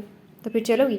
مسکراہٹ دباتے ہوئے واسق نے پھر سے پوچھا تو ٹھیک ہے، لیکن جو بھی ہو بٹ ایگز نہیں ہو۔ اس کے منہ بنا کر کہنے پر واسق نے ایک زوردار قہقہہ لگایا۔ رات کی ساری تھکان جیسے مٹ گئی تھی، سفر و سات کو تا ہی صحیح، مگر خوشگوار ماحول میں کٹ جائے تو کیا برا۔ تو میں ایک پولیس والے کا اسپیشل ناشتہ کرواتا ہوں۔ یہ کہہ کر اس نے کار ایک طرف موڑ دی اور کچھ ہی منٹوں میں کار شہر سے دور روڈ کے کنارے پر چھوٹے سے ہوٹل پر رکی۔ اس روڈ سے گزرنے والے ٹرک ڈرائیوروں اور راہگیروں کے لیے بنا یہ ڈھابا ٹائپ ہوٹل اس کے بہت کام آتا تھا۔ جب بھی وہ کسی کیس کے سلسلے میں آس پاس کے علاقے میں موجود ہوتا تو ادھر ضرور آتا۔ آج یوں ہی خیال گزرا، اریبہ کو بھی لے آئے۔ واسق، ہم یہاں بریک فاسٹ کریں گے؟ اریبہ شیشے کے اس پار نظر آتے اتنے شاندار ہوٹل کو دیکھ کر الجھی بھی اور گھبرائی بھی۔ اپنی اب تک کی زندگی میں ایسے ہوٹلوں سے گزری بھی نہیں تھی، کی طرف سے بھی گزری نہیں تھی کو جا کے کچھ کھانا۔ کار کی چابی نکالتے ہوئے واسق نے اس کی عجیب و غریب بنی ہوئی شکل دیکھی تو بے ساختہ امڑتی اپنی مسکراہٹ دبا لی۔ اس کی شکل پر مت جاؤ میڈم اریبہ، اس کے کھانے کھاؤ گی تو تم یہاں کی فین ہو جاؤ گی۔ ایک ہاتھ سیٹ پر پھیلا کر وہ اریبہ کی طرف گھوم گیا۔ اریبہ نے بھی رخ موڑا۔ واسق، ہم کہیں اور چلیں، میں بتاؤں تمہیں جگہ؟ وہ اس کا کاندھا جوش سے تھام کر بولنے لگی کہ واسق نے اس کے لبوں پر اپنی ایک انگلی رکھ دی۔ مسز واسق، آپ کا شوہر اگر آپ کی پسند کے ہوٹل گیا تو اس کی 1 مہینے کی سیلری تو آپ کے ناشتے پر ہی خرچ ہو جائے گی، باقی کے دن ہم کیا کریں گے؟ اس کی آنکھوں میں دیکھتے ہوئے واسق کی کتھائی آنکھوں میں بھلے شوخی تھی، مگر اریبہ کے لبوں پر رکھی انگلی بے اختیار اس کے لبوں کی نرمی جذب کرنے کے لیے بھیری تھی۔ اریبہ اس کی کیفیت سے بے خبر اپنے ہونٹوں سے اس کے ہاتھ ہٹا کر بولی، میں بہت کم خرچ کرواؤں گی، سب کچھ تھوڑا تھوڑا سا منگوا کر شیئر کر لیں گے، پرامس۔ وہ اس کا ہاتھ اپنے ہاتھوں میں جکڑ کر اتنی معصومیت سے بولی کہ وہ جو کچھ الگ سے کیفیت سے گزر رہا تھا، بے ساختہ اس نے اپنا چہرہ بڑھا کر اس کے لبوں پر اپنے ہونٹوں کو رکھ دیا۔ اریبہ دم بخود رہ گئی تھی۔ چھوا تو اس نے پہلے بھی کئی بار تھا، مگر آج دل کا یہ حال کبھی نہیں ہوا تھا۔ واسق کے لمس میں کوئی نفس کی پرستش کرتی شدت نہیں تھی، بلکہ پہلی بار پیار اور نرمی کی آمیزش تھی۔ وہ قطرہ قطرہ اس کے لبوں کو چھوتا دل کو سیراب کر رہا تھا۔ اریبہ کے دل پر اس لمس کی خوبصورتی ثبت کر کے وہ اس سے الگ ہو گیا۔ اریبہ نے ہولے سے جو بند پلکیں کھولی، کتھئی آنکھوں کی آنچ سے پہلی بار پلکیں لرز کر رہ گئی۔ چہرے پر بکھر گئے گلابی سائے کو دیکھ کر واسق نے فوراً نگاہ اس کے چہرے سے ہٹا لی۔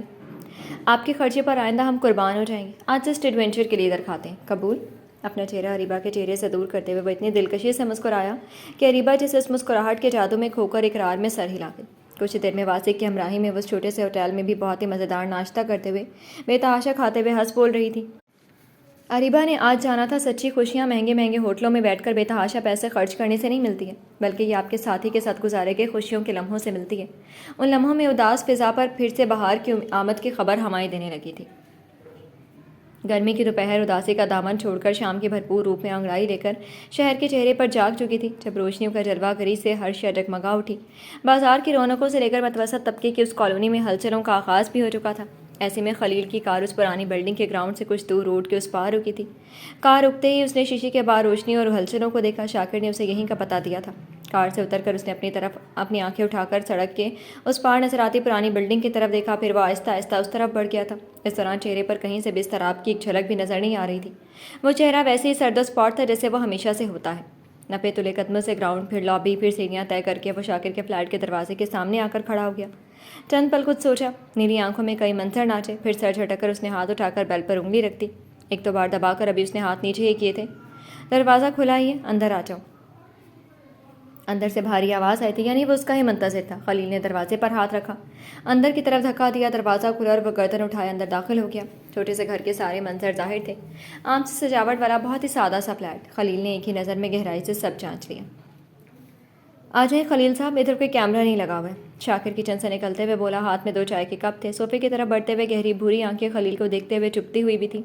السلام علیکم، اس نے جیسا طنز کیا۔ شاکر نے جھک کر دونوں کپ سینٹر ٹیبل پر رکھا، پھر سیدھا ہوا۔ وعلیکم السلام، اللہ تمہیں سلامت رکھے، وہ بھی اسی کے انداز میں بولا۔ بیٹھیے خلیل صاحب، آپ میرے باپ ہیں تو اتنی عزت تو آپ کے لیے بنتی ہے۔ شاکر کے لبوں پر مسکراہٹ تھی، جس مسکراہٹ میں ملنساری کے سوائے باقی دشمنی کے ہر رنگ موجود تھے۔ تو اسے معلوم ہے، خلیل نے سوچ کر بس سر کو خم دیا اور اسی طرح گردن اٹھائے وہ صوفے پر آ کر بیٹھ گیا۔ ہاتھ بڑھا کر چائے کا کپ اٹھایا اور صوفے کے پشت سے پیٹھ ٹکا کر اس نے چاروں طرف ایک گہری نگاہ ڈالی تھی۔ میں تو سمجھتا تھا یزدان خاندادہ تمہیں اپنی غلامی کے بدلے اچھی خاصی پے کرتا ہوگا، مگر استحضائیہ مسکرا کر اس نے جملہ ادھورا چھوڑا اور چائے کا کپ ہونٹوں سے لگا لیا۔ شاکر اس کے سامنے بیٹھا چائے کا کپ اٹھایا اور صوفے سے ٹیک لگا کر خلیل کی طرف دیکھا۔ میں بھی یہی سمجھتا تھا، اجلال خانزادہ کی وفاداری کرتے ہوئے تمہیں بھی کچھ جائیداد مل گئی ہوگی، مگر تم نے اپنے حصے کی بھی گنوا دی ہے۔ چائے کی چسکی لیتے ہوئے شاکر کی آنکھوں میں سرد سا تاثر تھا۔ خلیل نے کچھ دیر تک اسے گہری نگاہوں سے دیکھا، پھر وہ زور سے ہنس دیا۔ شاکر آرام سے چائے کی چسکیاں لے رہا تھا، یوں جیسے سامنے بیٹھے شخص کے ہنسنے پر محسوس ہو رہا ہوں۔ خلیل ایسی کچھ دیر ہنستا رہا، پھر سر جھٹک کر سنجیدہ ہو گیا۔ سب جھوٹ کہتے ہیں، تم یزدان جیسے لگتے ہو، خود کو غور سے دیکھو شاکر، تم اپنے باپ کی تصویر ہو، تمہارا ہر انداز اس کے جیسا ہے۔ اس بار بولتے ہوئے اس نے چائے کے خون بھی بھرے۔ ظاہری سی بات ہے، میرے خون میں تمہارا خون بھی شامل ہے۔ چائے کے کپ پر انگلیاں پھیرتے ہوئے وہ مسکرایا۔ خلیل کو اس کی مسکراہٹ سے عجیب سا احساس پیدا ہوا تھا۔ وہ مسکراہٹ نہیں تھی، شر تھی۔ کبھی الگ کر بھی نہیں سکتے ہو، وقت ہمیشہ میرا تھا، اب بھی میرا ہی ہوگا۔ خلیل کی گردن اکڑی، چائے کا آخری خون بھرا اور ذرا سا آگے ہو کر کپ رکھتے ہوئے بولا، نائس چائے۔ شاکر نے بس ساری لا کر تعریف قبول کی، پھر اپنا کپ بھی ٹیبل پر رکھ کر وہ پیچھے ہوا، پاؤں پر پاؤں رکھے اور ایک بازو صوفے کی پشت پر پھیلا کر اس نے خلیل کی طرف دیکھا۔ اب وہ بات کرو جو تم مجھ سے کہنے آئے ہو۔ خلیل نے سر کو خم دیا اور پھر پیچھے ہو کر اس نے صوفے سے پشت ٹکا کر شاکر کو دیکھتے ہوئے کہا، وجدان خانزادہ نے صرف تمہیں میرے خلاف استعمال کرنے کے لیے ڈھونڈا یا تمہارا بھائی بھی اس کے پاس ہے؟ یہ پوچھتے ہوئے اس چہرہ سرد تھا مگر آنکھوں میں گلابی پن بڑھنے لگا تھا۔ ادھر شاکر نے کچھ دیر بس اسے گھورا، پھر اسپاٹ آواز میں بولا، میرا کوئی بھائی نہیں ہے۔ تمہارا بھائی ہے، اور میں اتنا ضرور جانتا ہوں، وہ زندہ ہے۔ 20 سال سے میں اس کی تلاش میں ہوں۔ تمہاری ماں اسے ہاسپٹل سے لے کر فرار ہوئی تھی۔ اپنی بات مضبوطی سے ادا کرتے ہوئے خلیل کی آنکھوں میں سارا خون سمٹ کر جسے چھلکنے لگا تھا۔ شاکر جبڑے تانے اسے گھور رہا تھا مگر دل و دماغ میں دھماکے ہونے لگے تھے۔ خلیل سچ کہہ رہا تھا، یہ اس کا چہرہ بیان کر رہا تھا۔ تو کیا اس کا بھائی بھی ہے؟ اگر ہے تو اس کی خبر اس کے باس کو ہے، اور اگر ہے تو اب تک کیوں اسے چھپایا گیا تھا؟ شاکر کے اندر تلاطم برپا ہو رہا تھا اور پر اوپر سے ایک دم پرسکون تھا۔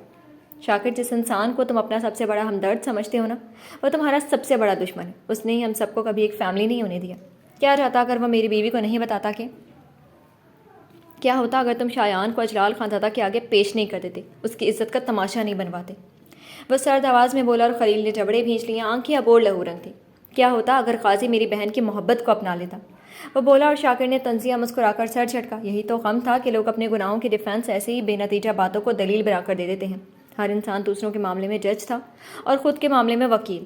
تم بھول رہے ہو، تمہاری بہن ایک شادی شدہ انسان سے محبت کر بیٹھی تھی۔ قاضی شادی شدہ مرد تھا اور ایک بچے کا باپ تھا۔ اپنی بات مکمل کر کے وہ سیدھا ہوا، آگے کو ہو کر بیٹھا اور دونوں ہاتھوں کی انگلیاں آپس میں پیوست کر کے گھٹنوں پر رکھے۔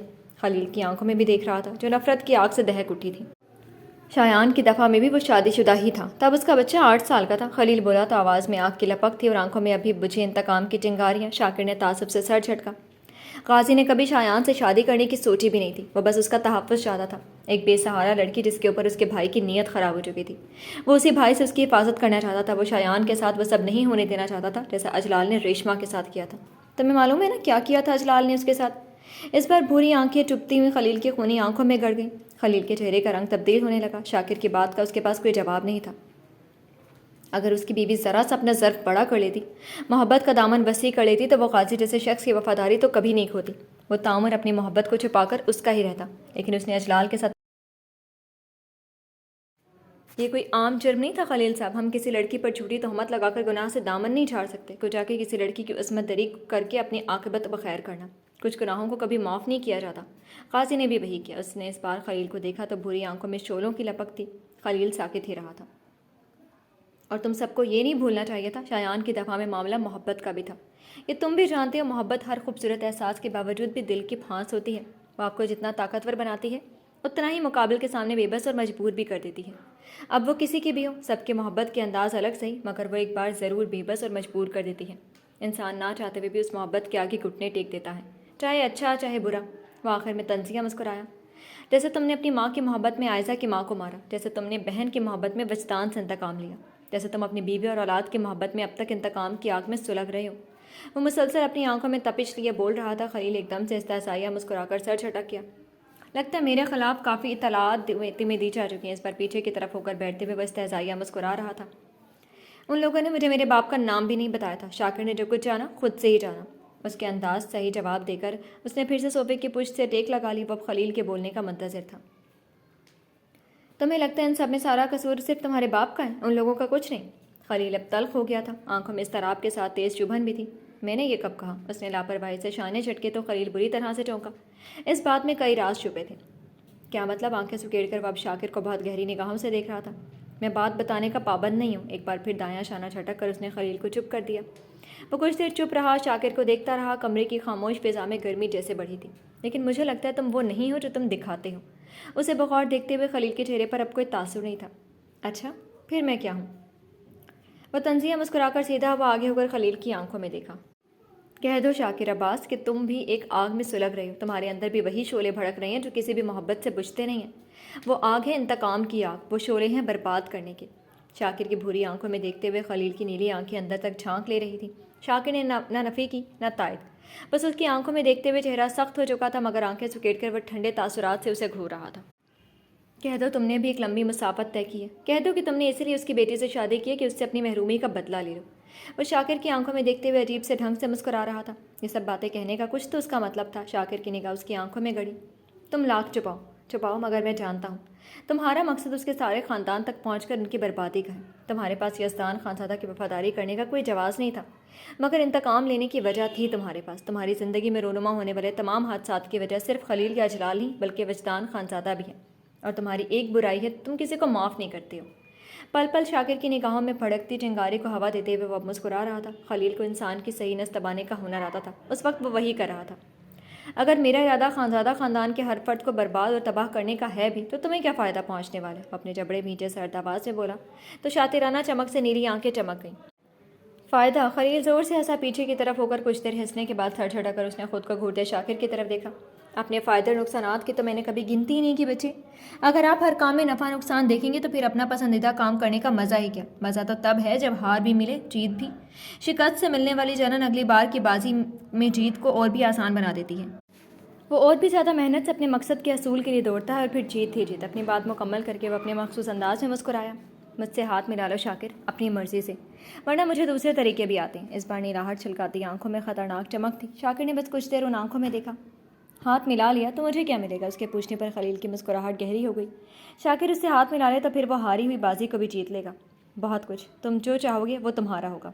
بس تم مجھ سے ہاتھ ملا کر میرے ساتھ مل کر کام کرو، پھر ہم دونوں مل کر خانزادہ کی پوری نسل کو تباہ کر دیں گے۔ لگاتار مسکراتے ہوئے وہ شاکر کو دیکھ رہا تھا۔ اور میری بیوی؟ اس نے جیسے ہی کہا شاکر نے سر جھٹک دیا۔ انتقام اور محبت کی شادی کبھی کامیاب نہیں ہوتی۔ جس دن اس رشتے میں دونوں کی آنکھ سرد ہوتی ہے، پھر دونوں کے رنگ اتر کر اس رشتے کی بدستوری کو ظاہر کر دیتے ہیں۔ یہ بولتے ہوئے وہ اپنی جگہ سے اٹھ گیا اور شاکر کی طرف دیکھتے ہوئے دروازے تک چلا آیا۔ شاکر نے آنکھیں جھپکیتے ہوئے اسے گھورا۔ اس طرح دروازے پر جانے کا کیا مقصد ہوگا اس کا؟ ابھی سوچ ہی رہا تھا کہ خلیل نے ایک دم سے پورا دروازہ کھول دیا۔ وہاں کھڑی ہستی کو دیکھ کر شاکر کی آنکھیں ایک بار کی ضرور بجھی تھیں۔ یہ وار ایسا تھا کہ شاکر کچھ سوچ بھی نہیں پایا تھا۔ اپنی جگہ سے اٹھتے ہوئے وہ دعا کے چہرے کو دیکھتے ہوئے پہلی بار خود کو بے بس سا محسوس کر گیا تھا۔ دعا کے چہرے پر کیا نہیں تھا؟ دکھ، صدمہ، درد،